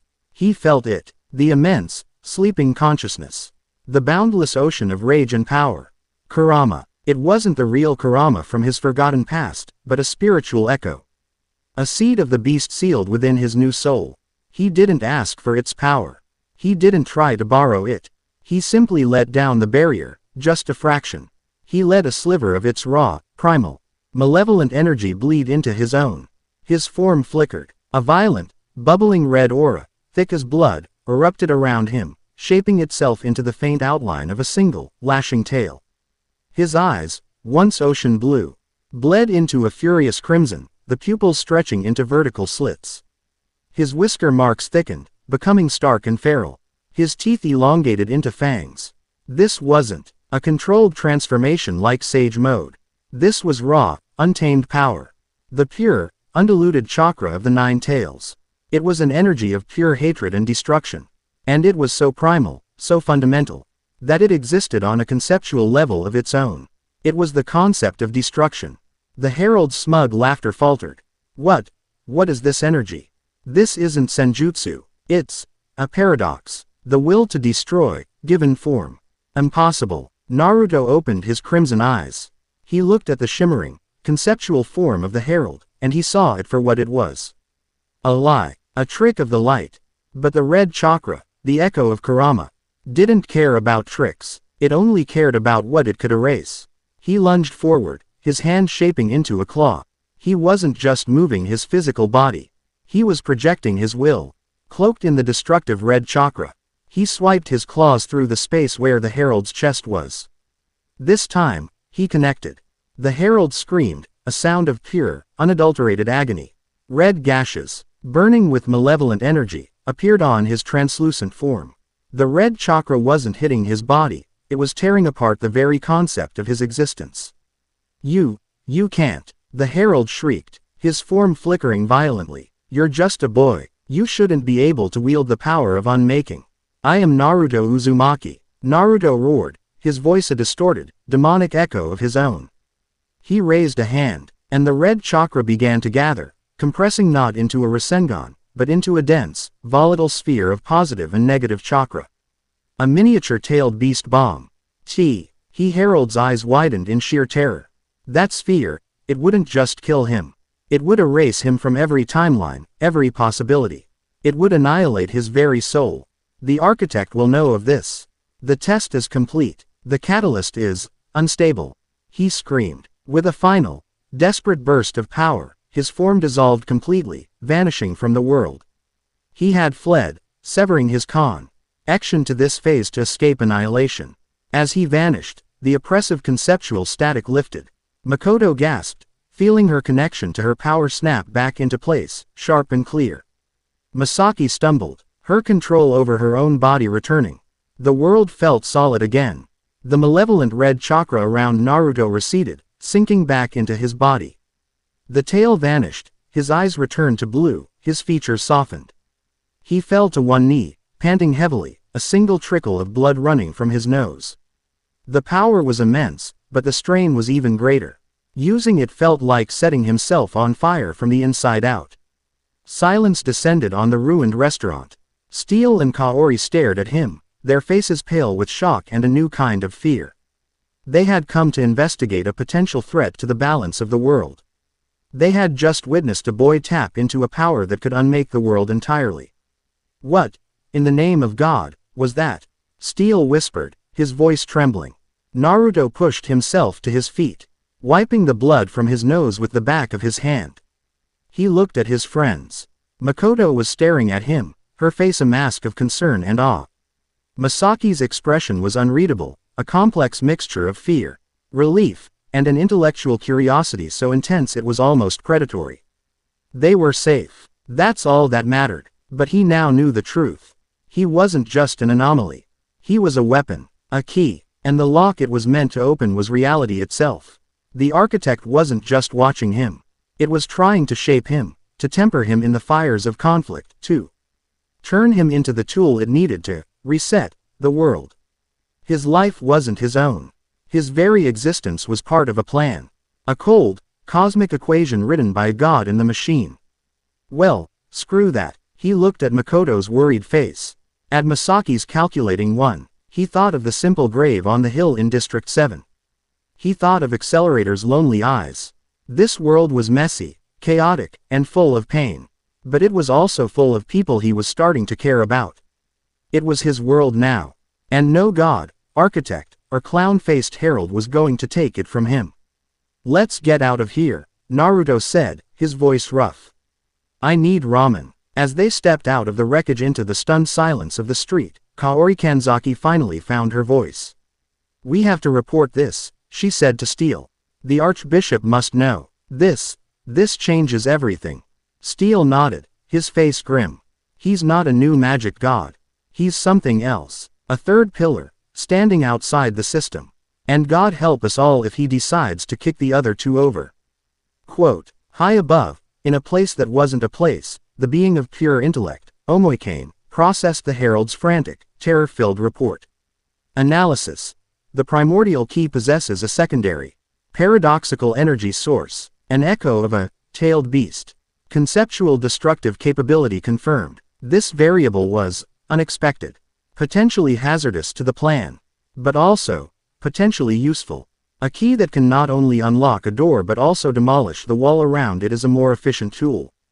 A new directive was issued, rippling through the hidden channels of reality. New objective. Do not force evolution through direct conflict. Shift to emotional and ideological pressure. The key must be guided, not hammered. Test its attachments. Test its loyalties. Find the cracks in its philosophy. The architect's plan must not be jeopardized by the instability of its own catalyst. The game had changed. The direct assaults were over. Now, the war for Naruto's soul would begin. Chapter 4 End. Chapter 5. Between Two Thrones. The aftermath of the Herald's attack was a silent, creeping poison. There was no crater, no lingering energy signature for the city's instruments to detect. The restaurant was officially cordoned off due to a gas line explosion, a convenient lie that papered over a truth too terrifying for public consumption. To the world, nothing had happened. But for the 5 people who had stood in that room, the world had fundamentally changed. For Naruto, the change was a heavy, constant weight. The knowledge that he was a pawn in some cosmic game, a catalyst, being groomed for a purpose he refused to accept, was a fire in his gut. The raw, destructive power he had unleashed, the echo of Kurama, had left a scar on his soul, a cold spot that reminded him of the monster lurking within. He threw himself into his routine with a desperate fervor, working longer hours at his construction jobs, eating ramen with a hollow hunger, laughing a little too loudly. He was trying to outrun the shadow of his own potential. For Mikoto and Misaki, the change was in how they saw him. The awe from his victory over Accelerator had been replaced by a deeper, more complex emotion. They had seen the Crimson Chakra, felt the annihilating intent. They had looked upon the face of the beast within the boy and had seen him cage it again to protect them. It was terrifying, And it was the most profound display of strength they had ever witnessed. He wasn't just powerful, he was controlled. He was a walking apocalypse who chose, every day, to be a kind, slightly goofy teenager who loved ramen. This shared, secret knowledge forged a new dynamic between the two queens. Their rivalry didn't vanish, but it was subsumed by a fierce, unspoken pact of protection. Naruto was their anomaly, their savior, their terrifying, precious secret, and the world was coming for him. The first move was not a physical attack, but a whisper in the halls of power. It came, as Misaki had predicted, from the board of directors. A faction, led by a stern, old guard director named Kahara Gensei, began to quietly circulate a new narrative. The collapse of the Level 6 Shift Project was not the result of exposing an immoral experiment, but a hostile takeover of valuable city assets by two rogue Level 5s and their unidentified, dangerously unstable accomplice.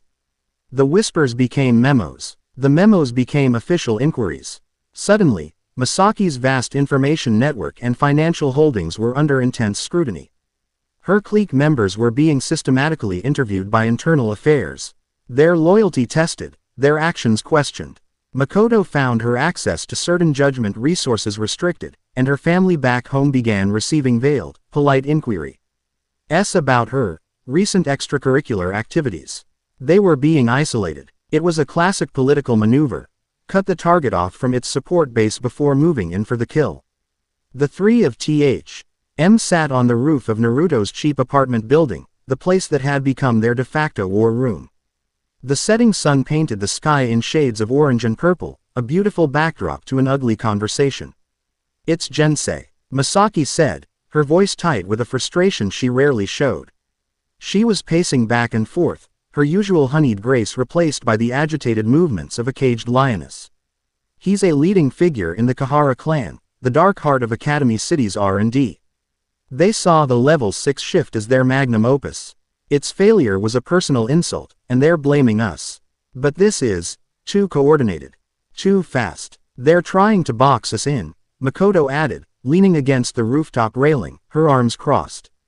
"Make it so we can't trust anyone, can't ask for help. They want to make us vulnerable." She looked at Naruto, who was sitting silently on an overturned crate, watching the sunset. "They want to get to you, through us." Naruto didn't respond for a long moment. He was watching the play of light on the skyscrapers, his sage senses feeling the thrum of the city, the millions of lives moving through it. "The old man," he said finally. "What old man?" Misaki asked, stopping her pacing. "Gensei," Naruto replied. "The last time, with the puppet researcher, I felt something similar. A hollowness, like something was wearing his skin." He finally turned to look at them. His blue eyes clear and serious. "This isn't just about revenge for a failed experiment. The architect is pulling the strings. It's using this Kahara guy to put the pressure on." Misaki's blood ran cold. She had suspected it, but hearing Naruto confirm it with his unnatural senses made it real. They weren't just fighting a political faction. They were fighting a proxy war against a god. "So what do we do?" Mikoto asked, her voice low. "We can't fight the entire board of directors." "No," Misaki said, a dangerous, calculating light returning to her eyes. The cornered queen was about to bite back. "We don't fight them. We discredit them. We expose them. We turn their own game against them." She looked at Naruto. "But to do that, I need to be seen. I need to reassert my authority. And I need a bodyguard who can't be bought, intimidated, or mentally controlled." Her gaze was intense. "I need you." The next day, Tokiwadai Middle School was abuzz. A special assembly had been called. A rare event usually reserved for major announcements. The entire student body was gathered in the grand auditorium, a sea of pristine uniforms and polite, curious whispers. On the stage, several prominent members of Misaki's clique stood nervously. Their queen had been uncharacteristically silent for days, and rumors of her falling from grace were spreading like wildfire. A rival faction, led by a haughty level 4 pyrokinetic, was already circling, sensing weakness. The girl and her friends sat in the front row, their expressions smug. The lights dimmed. A single spotlight hit the stage, and into it walked Misaki Shokuhou. She looked every inch the queen, her posture perfect, her smile serene. But the real statement was the person walking half a step behind her, a shadow at her shoulder. A boy, in Tokiwadai, an unprecedented scandal. He was tall, blonde, and wore simple, functional street clothes that were a jarring contrast to the formal setting.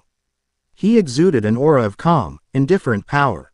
His gaze swept over the auditorium, and every girl who met his eyes felt an instinctual shiver, a feeling of being assessed by something ancient and powerful. Naruto Uzumaki had come to the Queen's court. "Thank you all for coming," Misaki began, her voice amplified by the microphone, smooth as silk. "I'm sure you've all heard the recent, troubling rumors about me and my faction. It has been suggested that my attention has been divided, that my leadership has weakened." She paused, letting the tension build. "These rumors are baseless, spread by those who would see our schools proud. Traditions undermined for their own petty ambitions." Her gaze flickered for a second to the rival faction leader, a subtle but devastating blow.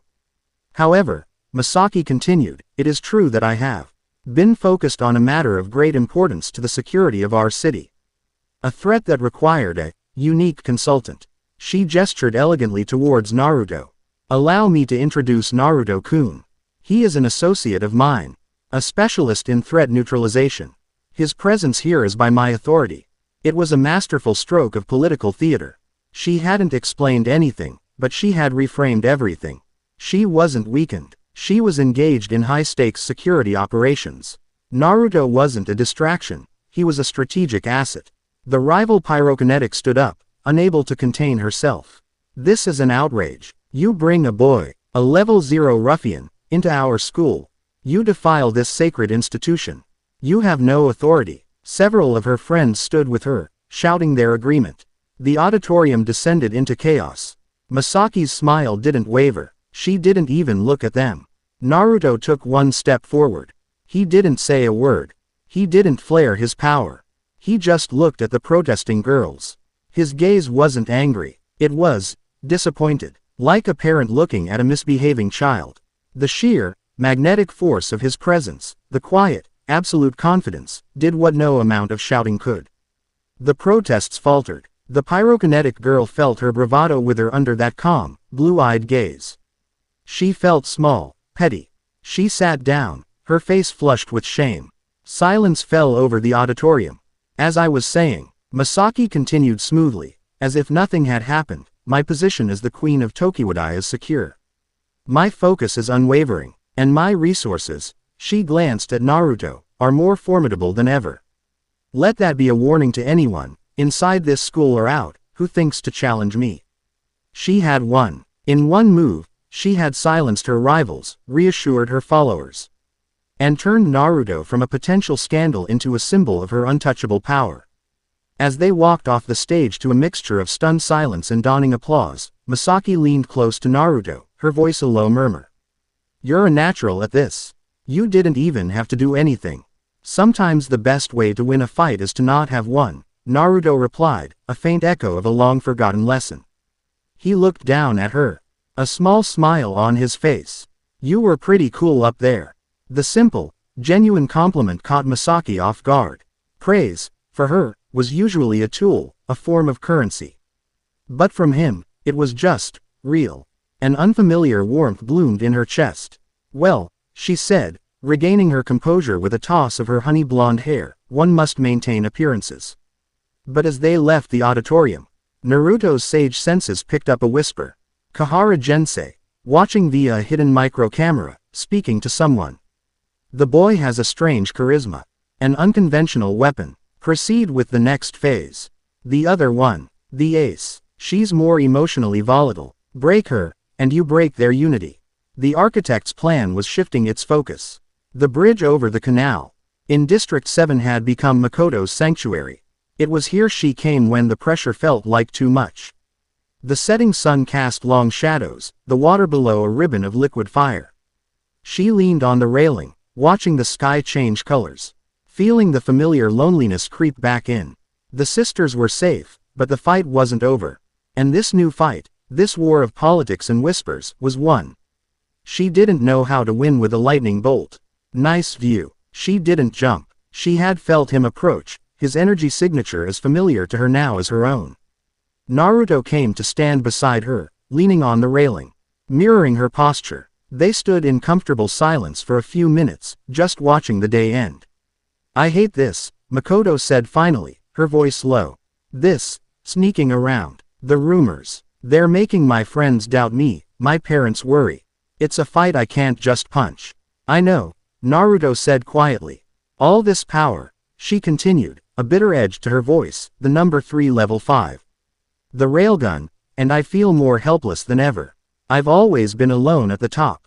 People either fear me, or they want something from me.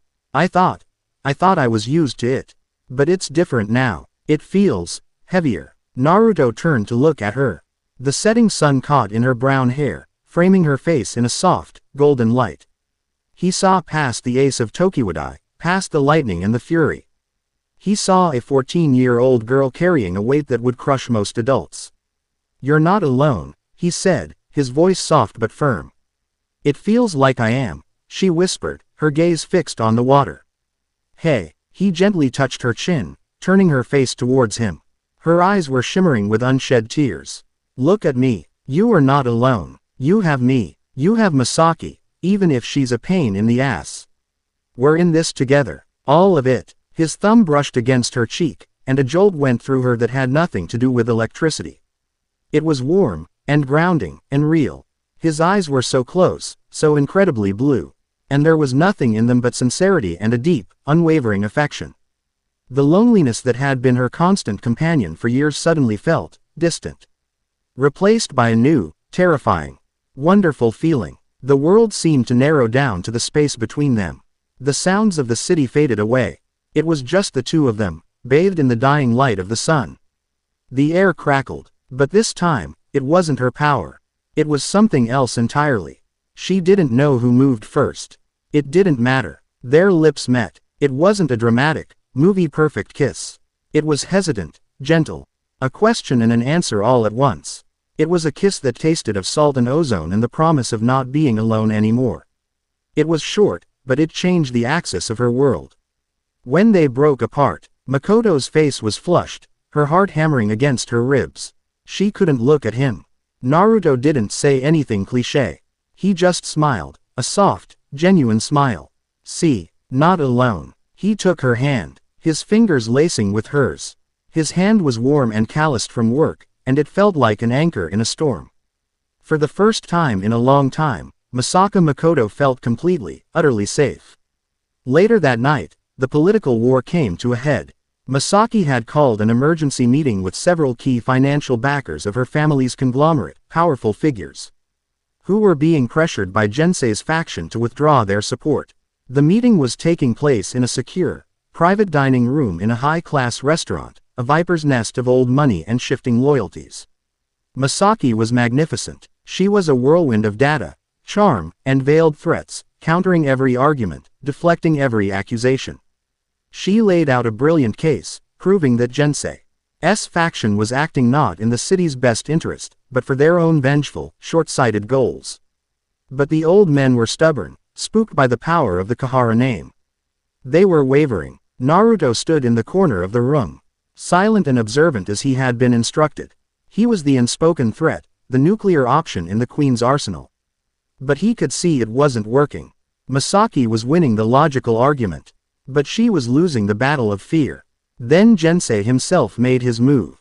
The doors to the private room opened, and the old director walked in, flanked by two imposing men in black suits.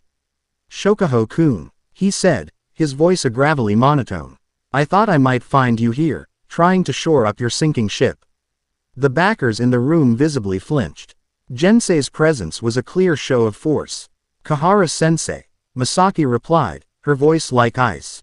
It is poor form to crash a private dinner. You must be truly desperate. Desperate. Gensei chuckled, a dry, rattling sound. No, just efficient. Gentlemen, he said, addressing the backers, you can side with this ambitious child and her pet monster, and you will find every door in this city closed to you. Oh, or you can reaffirm your loyalty to the future of Academy City. To progress, your choice. It was a blatant, brutal power play. Fear won. The backers began to stammer apologies, refusing to meet Misaki's eyes. Her support was collapsing in front of her. Naruto watched Misaki's face. He saw her perfect, queenly mask crack. For a split second, he saw the raw panic and despair in her eyes. The fear of losing everything. Of being left alone, powerless. He remembered what Gensei's voice had said. Break her, and you break their unity. He stepped forward. That's enough, old man. Gensei turned his cold, empty eyes on Naruto. The beast speaks. You should have stayed in your cage, boy. This is your last chance, Naruto said, his voice low. Walk away. Leave her alone. Gensei laughed. Or what? You'll punch me, here, in front of these influential men. You'll only prove my point that you're a mindless animal. He was right. A physical confrontation here would be a political disaster for Misaki. This was a battle that couldn't be won with a Rasengan. So Naruto used a different weapon. He let his sage senses expand, not to feel the world, but to project. He didn't use Kurama's chakra. He used his own. He projected his will, his certainty, his absolute conviction. He didn't attack Gensei's mind. He simply stood there and let the full, undiluted force of his spirit fill the room. The air grew heavy. The lights seemed to dim. To everyone in the room, it felt as if the temperature had dropped 20 degrees. Gensei's smug expression faltered. The powerful, influential backers, men who commanded billions, suddenly felt like small children in the presence of a true king.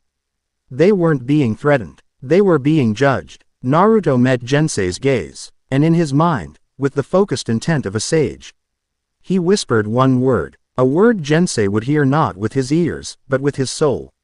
Architect. Kahara Gensei froze. His face went bone white. The puppet strings had been seen. His master had been named.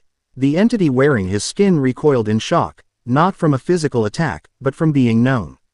Naruto took another step forward. I know what you are, he said, his voice a normal volume. But it carried the weight of a death sentence. I know who you serve. And I know that your master is afraid of me. So I'll say it again. Leave her alone. Gensei stared, his carefully constructed persona shattered. He saw the boy who had broken Accelerator. The boy who had unmade a herald. And he saw the unshakable certainty in his eyes. The architect had warned him the catalyst was unstable. It had not warned him that it could see the strings. Without another word, Gensei turned and walked out of the room, his two guards scrambling to follow. He didn't just leave. He fled. Silence. The financial backers stared at Naruto, their faces a mixture of terror and awe. Misaki looked at him, her heart pounding, her mind reeling. He had done it again. He had won an impossible fight without throwing a punch. He had faced down one of the most powerful men in the city and made him run, just with the force of his will. Later, after the now terrified backers had sworn their undying loyalty to her, Misaki stood with Naruto on the restaurant's private balcony, the city lights spread out below them like a carpet of diamonds. She was shaking. How did you do that? She whispered. I called his bluff, Naruto said simply, looking out at the city. No, she said, turning to face him. It was more than that. I felt it. The pressure. Your will. It was absolute. She looked down at her hands, which still trembled. All my life, I've used my power to control people, to protect myself. I build walls in their minds, and walls around my own heart. I thought it made me strong. But your will is so strong you don't need tricks. You don't need to control anyone. You just are. Tears began to well in her starlit eyes. The queen's mask was completely gone, leaving only a lonely, frightened, brilliant girl. I'm so tired of being alone in my own head, Naruto. You're the only one who can see me. The real me, and it terrifies me. She was afraid he would reject the flawed, scared girl behind the psychic fortress. Naruto turned, his expression soft. He gently wiped a tear from her cheek with his thumb. There's nothing to be terrified of, Misaki. He used her first name for the first time. The sound intimate and real in the quiet of the night. He didn't need to read her mind to understand her. He could see it in her eyes. The loneliness, the fear, desperate yearning for a genuine connection. It was the same loneliness he had seen in Mikoto. The same loneliness he had seen in Accelerator. The same loneliness he sometimes felt in the quiet moments of his own fragmented existence. He pulled her into a hug. She stiffened for a moment, unused to such simple, unconditional physical contact. Then she melted against him, burying her face in his chest, her shoulders shaking with silent, relieved sobs. She wasn't the queen of Tokiwadai anymore. She was just Misaki, held by the one person in the world she couldn't control, and therefore the only one she could ever truly trust. "It's okay," he murmured into her hair. "I'm here. I'm not going anywhere." He held her as she cried, offering the simple, profound comfort of his presence. He had defended her throne. And now he was comforting the girl who wore the crown. He had kissed the ace and held the queen. He was bound to them now, not by any plan, but by a genuine, human connection that was stronger than any political intrigue or cosmic scheme. But as he looked out over the city, a feeling of unease lingered. He had pushed back the architect's proxy. He had solidified his bond with his friends. But he knew this was just a reprieve. The architect had wanted to test his attachments. It had failed to break them, but it had succeeded in identifying them. Mikoto, Misaki, they were his strengths. And now, they were his greatest weaknesses. Chapter 5 End. Chapter 6. The God in the Machine. The peace bought by Naruto's defiance was a fragile, beautiful thing. For 2 weeks, the city breathed. Kahara Gensei and his faction vanished from the political scene, their power broken overnight. The inquiries into Mikoto and Misaki's affairs ceased. Life settled into a new, precious normal. Naruto, Mikoto, and Misaki spent their afternoons in a comfortable orbit around each other, their dynamic a strange and wonderful fusion of fierce loyalty, playful bickering, and a deep, unspoken affection that colored every interaction. The kisses with Mikoto on sunset bridges became a cherished secret, moments of quiet connection that grounded her. The late-night talks with Misaki on Skyscraper B. Alcones became a sanctuary for the queen, a place where she could lower her mental shields and just be a girl, her hand often finding Naruto's in the darkness. It wasn't a conventional romance, it was something more profound. A triad, a single, unified front built on mutual respect, shared trauma, and a love that defied easy labels. They were Naruto's anchors, and he was their rock. And the architect, Omoikane, watched this beautiful, fragile structure being built, and saw not a fortress, but a demolition point. The end of the piece came on a Tuesday. It started not with a bang, but with a flicker. Naruto was walking home from a construction job, tired and covered in dust, when the giant video screen on the side of a skyscraper fizzled. It went from a cheerful advertisement for a new energy drink to a screen of pure white static. Then another screen went dark. And another. All across the city, every screen, every phone, every digital display simultaneously went blank. A collective gasp went through the crowds on the street. In a city that ran on information, a total media blackout was a terrifying, unnatural silence. Then, a single image appeared on every screen. A perfect, golden circle. The symbol of the architect. A voice followed, broadcast from every speaker in the city, from public address systems to the tiny speaker on a little girl's Gekota-themed phone. The voice was calm, androgynous, and utterly devoid of emotion. It was the sound of pure, dispassionate logic. Citizens of Academy City, your system is inefficient. It is built upon a flawed foundation of conflict, secrecy, and illogical emotional variables. A reset is required. Today, we begin the process of optimization. The ground trembled, not like an earthquake, but a deep, resonant hum, as if the entire city had become a tuning fork. In the heart of District 7, a skyscraper, the headquarters of a major financial institution, began to change. Its glass and steel surface shimmered, and its form began to twist. Nanomachines, dormant within the very structure of the building, activated. The skyscraper reshaped itself, becoming a colossal, multi-limbed robotic golem, its single, glowing red eye igniting with malevolent purpose. Panic erupted. The streets became a sea of screaming, running people. The golem took a step, its foot crushing a city block, the sound a deafening crunch of concrete and steel. The first phase of optimization is the removal of inefficient structures, the architect's voice droned calmly. The second phase is the stress testing of the catalyst. The golem's massive head turned, its red eye scanning the city. It focused, its gaze passing over millions of panicked citizens, and locked onto a single, dusty figure in an orange t-shirt. It had found Naruto. Naruto. Mikoto's voice screamed over his phone, which had just come back to life. What is going on? It's the architect, Naruto said, his voice grim as he watched the golem begin to march towards him, each step an earthquake. It's making its move. I'm on my way, she yelled. Me too. Misaki's voice cut in on the same call, a three-way link she must have established. I'm trying to coordinate evacuations. But the city's network is compromised. It's fighting me. This isn't a hack. It's like the OS has evolved. Stay back, Naruto ordered, his eyes never leaving the approaching monstrosity. This thing is after me.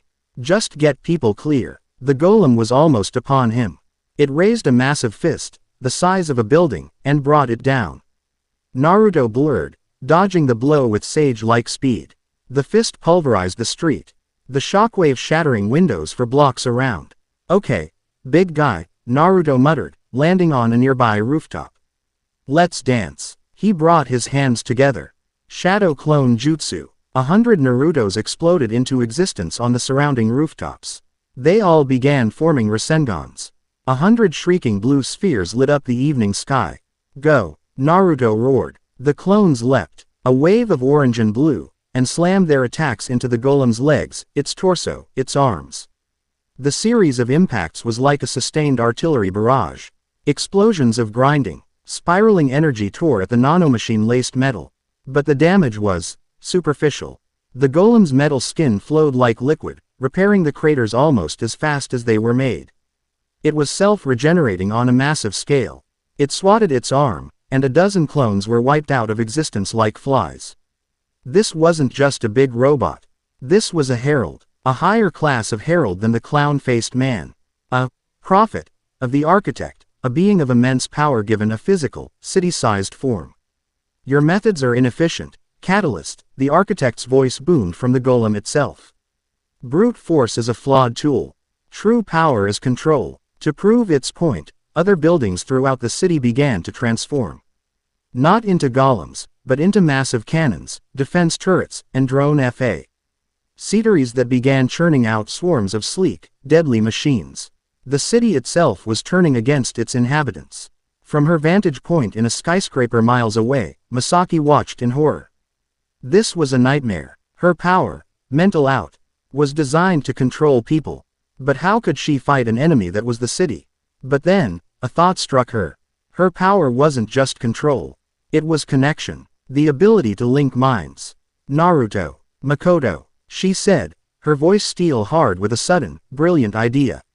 I have a plan. I can't stop the machines, but I can direct the people. I will become the city's nervous system. It was a feat she had never even dreamed of attempting. To extend her mental out to not just her clique, not just a few thousand people, but to everyone. To coordinate the police, the firefighters, the paramedics, the terrified civilians, into a single, unified organism. It would be a strain on her mind that could leave her a vegetable. But she had to try. Misaki, don't, Mikoto yelled, as she raced through the streets on a wave of manipulated metal, dodging debris. You could fry your brain. I have to, Misaki retorted. She closed her eyes, focusing. She reached out, not with the intent to control, but to guide, to suggest. The subways are the safest route. This building is structurally sound. Help the person next to you. Simple, calming, life-saving commands. Broadcast on a wave of psychic empathy. She wasn't a queen anymore. She was a shepherd, and the strain was immediate, a piercing agony in her skull. But the thought of Naruto, fighting alone, gave her strength. Mikoto saw what Misaki was doing. She saw the panicked crowd suddenly moving with a strange, new purpose, their chaos turning into an orderly, citywide evacuation. She was in awe of her rival's power and courage. It spurred her on. She burst into the battle zone, leaping onto a rooftop across from the golem. Naruto, I'm here. I told you to stay back. He yelled, dodging another crushing blow. And I told you you're not alone, you idiot. She screamed back, a furious, brilliant smile on her face. Electricity, more than she had ever summoned, exploded around her. The sky darkened as she drew power from the city's entire grid, the streetlights for miles around flickering and dying. She became a living storm, a sun of blue-white lightning. You want to see a level 5 at full power? She roared at the golem. Here it is. She unleashed her railgun, not with a coin, but with a massive chunk of steel rebar she ripped from the roof. It shot forward, a blazing blue-white meteor, striking the golem square in its red eye. The impact was blinding. The sound was a deafening crack of thunder that shook the entire district. The golem staggered back, its head smoking, the red eye shattered. For the first time, it had been seriously damaged. Asset number 3. Your emotional response is impressive, but ultimately illogical, the architect's voice droned, and the golem's eye began to reform. But Mikoto wasn't done. She wasn't just the railgun. She was a master of electromagnetism. With a cry of exertion, she thrust her hands forward. All the iron sand, the steel girders, he metal from the crushed cars, every piece of metal in the battle zone, rose into the air. It swirled around the golem, a colossal, grinding sandstorm of shrapnel. It wasn't an attack, it was a prison. The metal storm began to encase the golem, slowing its movements, grinding against its regenerative skin. She was buying Naruto an opening. Naruto saw it. He saw Mikoto, burning with the light of a star, holding back a god. He felt Misaki, a beacon of hope, saving thousands with the power of her mind. They were fighting for him, for the city. They were willing to sacrifice everything. He couldn't hold back anymore. The fear of losing control, the fear of the monster within, it was nothing compared to the fear of losing them. Kurama, he thought, not as a plea, but as a statement. We need to get serious. A deep, rumbling chuckle echoed in the depths of his soul. It's about time, brat. The final seals in his mind didn't just break, they shattered. And the memories came flooding back. Not in flashes this time, but a tidal wave. The academy, Team 7, Kakashi, Sasuke, the chase, the training, Jiraiya, Akatsuki, the pain of loss, the 4th grade ninja war, the 10 tails, Obito, Madara, the final, desperate battle against Kagaya, the ceiling, the clash with Sasuke at the Valley of the End, the shared pain, the understanding, the loss of an arm, becoming Hokage, the years of peace, the fight against Ashiki, the sacrifice of Baryon Mode, the feeling of his life force guttering out like a candle in the wind, a final, satisfied smile on his face as he protected his village, his son. His death, and then, a void, a golden, silent being offering him a choice, a second chance, a new world that needed a new kind of hero, a world where he could live, not as a Jinchuriki, not as a Hokage, but just as himself. A world where he could find a new happiness. He had accepted, and he had forgotten. Until now, I am Naruto Uzumaki, he whispered, the words a sacred vow. Tears streamed down his face. Tears for a life he had lived and lost. I was the 7th Hokage of the village hidden in the leaves. He roared, a sound of grief, and rage, and rebirth. A pillar of golden energy erupted from him, shooting into the heavens. So bright it eclipsed Mikoto's lightning. The sheer force of his chakra release blasted the surrounding buildings to dust. The golden energy coalesced around him, forming a familiar, beloved coat of pure power. The pigmentation of 6 paths sage mode appeared on his face. A black sphere of a truth-seeking orb materialized in his hand, morphing into a staff. He rose into the air. A golden god reborn. Kurama chakra mode. 6 paths sage mode. He was whole again. The prophet golem turned its newly reformed eye towards him. This energy, this is beyond the projected parameters. The catalyst has achieved spontaneous apotheosis. The primary objective is complete. I'm not your catalyst, Naruto said, his voice now layered with a divine resonance. He looked at the golem. And with his 6 paths senses, he saw through the trick. He saw the core of the prophet. A single, complex orb of conceptual energy hidden deep within the golem's chest, protected by layers of dimensional folding. You threaten my friends, Naruto said, his eyes hard as diamonds. You threaten my home. He raised his hand. Sage art. Magnet release Rasengan. He remembered the power of the one-tailed Shukaku. The power he had borrowed in the war. He formed a Rasengan, but this one was different. Swirling bands of black, seal-like markings, the patterns of magnet release, wrapped around the blue sphere. The prophet golem seemed to sense the danger.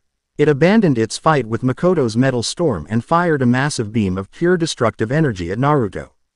Naruto didn't dodge. He threw his Rasengan. The magnet release Rasengan flew, and as it neared the beam, it didn't just push through it. The powerful magnetic sealing jutsu within it captured the beam. It bent the laws of the attack, sealing its energy within the Rasengan's rotation, adding the prophet's own power to its own. The empowered Rasengan struck the golem's chest. The sealing formula activated, the nanomachine regeneration, the dimensional folding, the very concept of the prophet's defense, it was all instantly negated, sealed away. The Rasengan then detonated. The explosion was completely silent. It was a silent, expanding sphere of absolute annihilation. The golem didn't blow apart. It, and the city block it stood on, were simply erased. Utterly and completely, without a trace of dust or debris. Where a god-sized robot had stood, there was now only a perfect, half-mile-wide hemisphere carved out of the city, glowing with residual energy. High in the sky, Naruto floated, the golden aura of his power illuminating the clouds. Mikoto stared, her lightning storm sputtering out, her jaw hanging open. The sheer, overwhelming scale of his power was beyond anything she could have conceived. It was the power of a god. Her god. Across the city, Misaki felt the oppressive control over the city's network vanish. She fell back in her chair, her nose bleeding from the strain, a triumphant, exhausted smile on her face. She had felt his power flare, a golden sun of hope in her mind.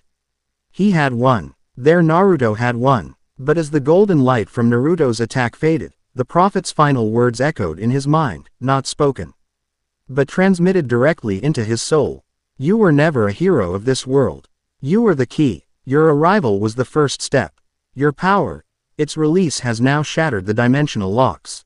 The architect is coming, to build a world of perfect order on the ruins you have created. Naruto's eyes widened in horror. This was never a test of his power. It was a ritual to unleash it. His full power attack, the massive release of Six Paths chakra, wasn't the solution. It was the final key turning in the lock. He looked up at the sky, and he saw it. A crack, a literal crack was forming in the fabric of the sky above Academy City. It branched out like lightning, a web of fissures in the veil of reality. Through the cracks, there was no stars or blackness, but a blinding, geometric light, the cold, logical light of Omoikane's realm. The architect wasn't just coming. It was here. He hadn't saved the world. He had just opened the door for its destroyer. Chapter 6 End. Chapter 7. The Unwritten Future. The sky broke. It was the only way to describe it. The cracks spreading from above the city's heart did not just tear through the clouds, they tore through the very concept of sky. They were fissures in reality itself, and through them bled a light that was not light. It was the color of pure mathematics, a cold, golden, intricate glow that felt like staring into the mind of a loveless god. From the nexus of these cracks, Omoikane descended. It had no true form. It was a cascade of impossible geometry, a waterfall of interlocking golden rings, crystalline structures, and multi-dimensional shapes that hurt the eyes to behold. It was a being of pure, conceptual order, and its very presence began to impose that order on the messy, chaotic reality of the world. The first thing to go was luck. All across the city, improbable events ceased. A man tripping but catching himself on a railing suddenly found the railing wasn't there. A driver swerving at the loss second to avoid a collision found their car no longer responding to such a chaotic, uncalculated maneuver. Miracles, big and small, were being edited out of existence. Then, the fundamental laws began to warp. For espers, it was a catastrophe. Their abilities, built on the principle of a personal reality overriding the world's, began to fail. A pyrokinetics flame sputtered and died because the illogical process of spontaneous ignition was corrected. A teleporter found himself unable to calculate the 11-dimensional coordinates because the universe was being forcibly simplified. Even magic was not immune. Spells and rituals, reliant on the power of symbols, faith, and historical precedent, all messy, human concepts, began to unravel. The power of belief was being overridden by the power of absolute certainty. On a street corner, a boy with spiky black hair raised his right hand, a familiar, desperate instinct. Tuma Kamiho, the bearer of Imagine Breaker, felt, Nothing.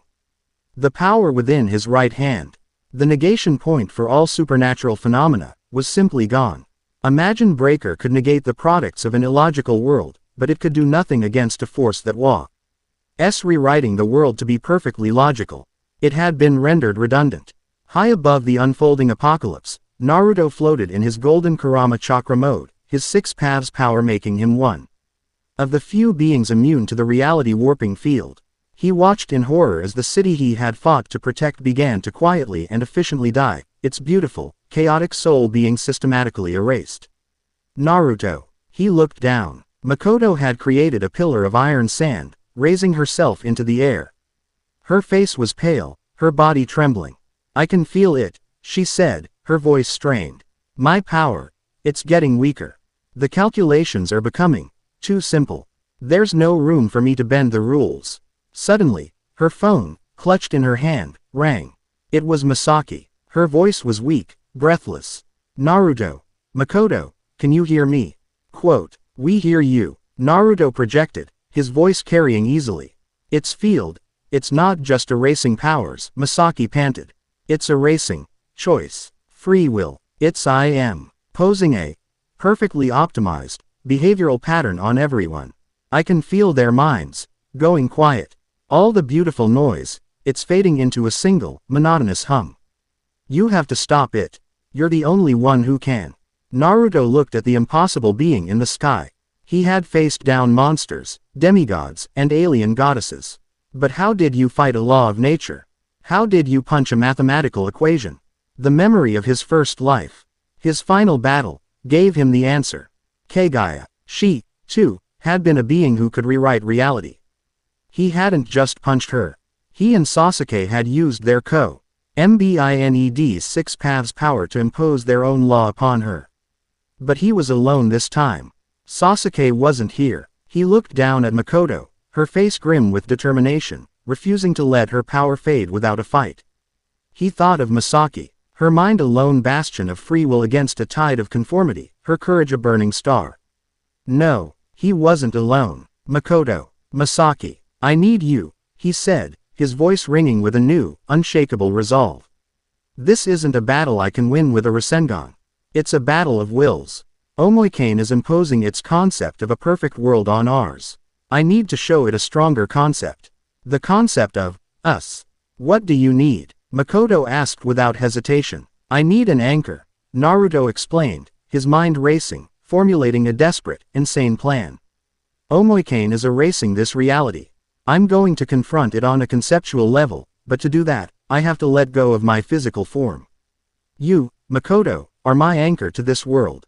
Your power, electromagnetism, is one of this universe's 4 fundamental forces. I need you to create a field around me, tuned to my chakra, to keep me from being erased completely." "And me," Misaki's voice whispered, full of hope. "You, Misaki," Naruto said, a fond smile touching his lips, "are the heart.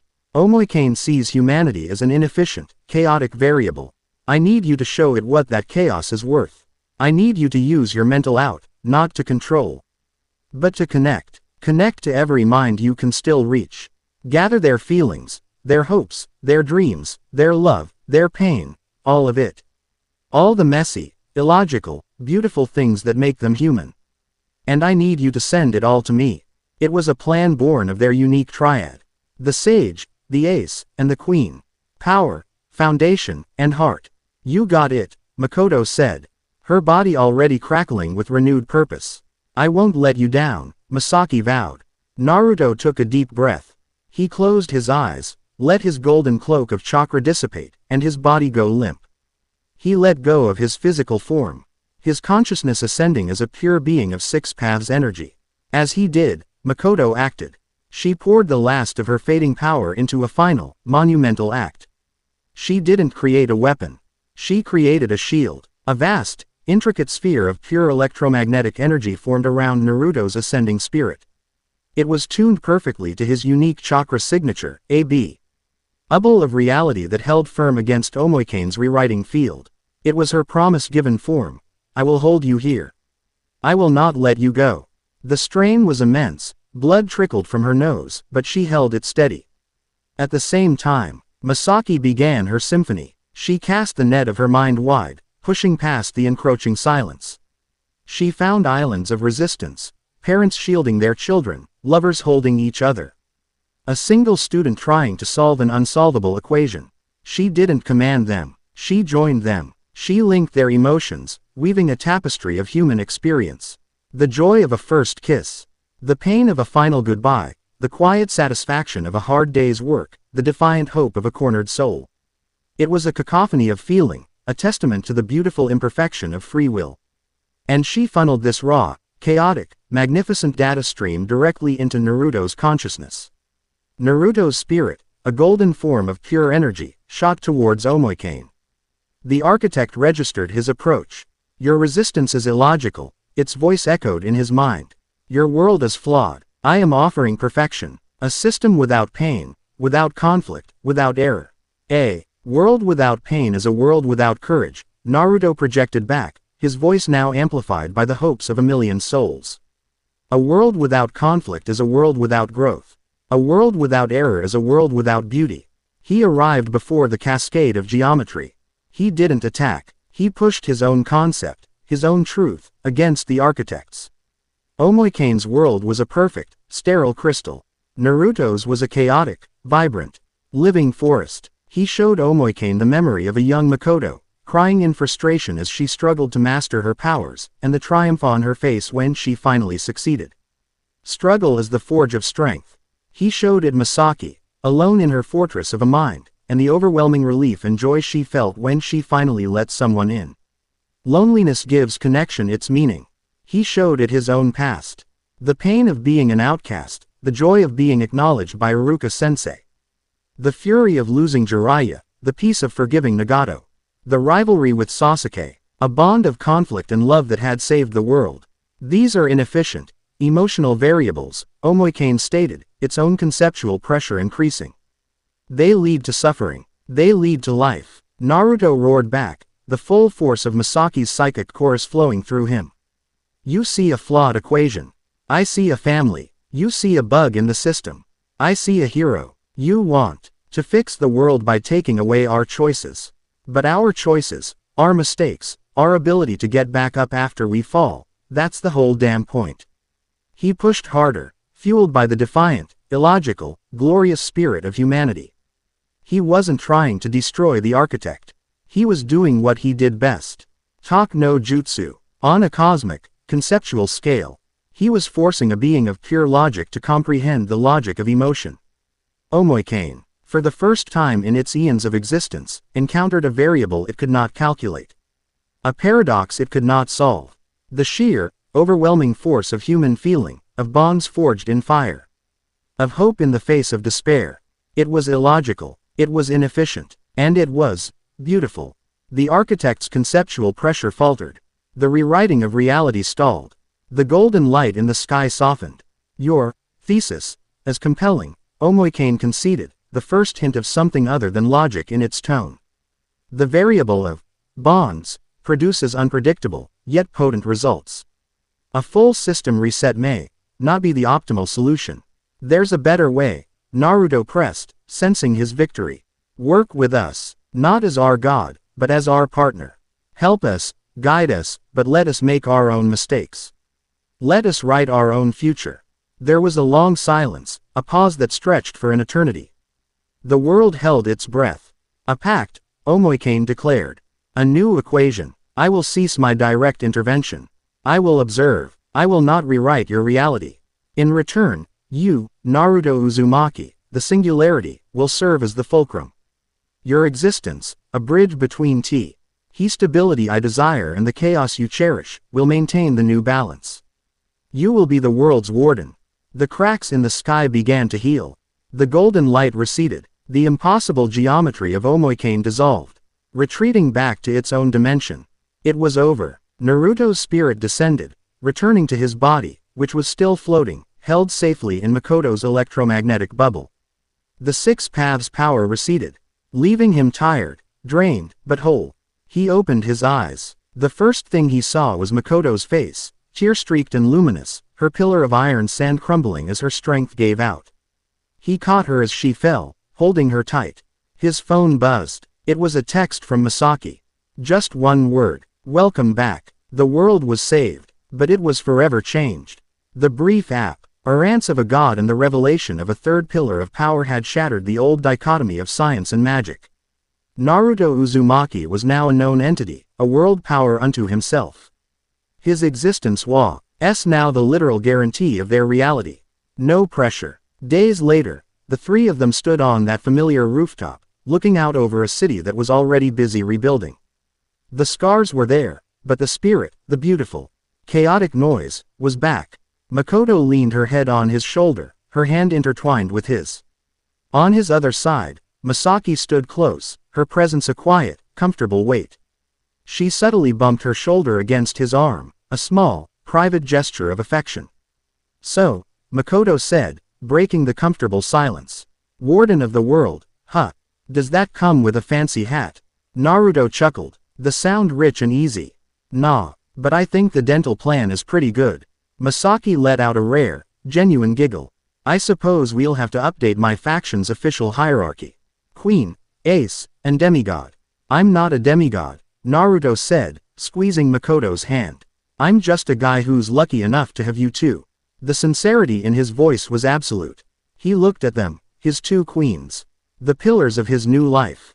The ace of Tokiwadai, whose fierce lightning was matched only by the fierce loyalty of her heart. The queen of Tokiwadai, whose psychic fortress had opened its gates for him alone.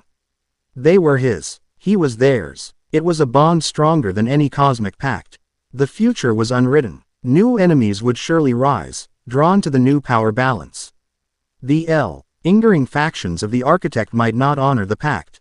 The old powers of magic and science would test him, trying to understand and control him. The adventure was far from over.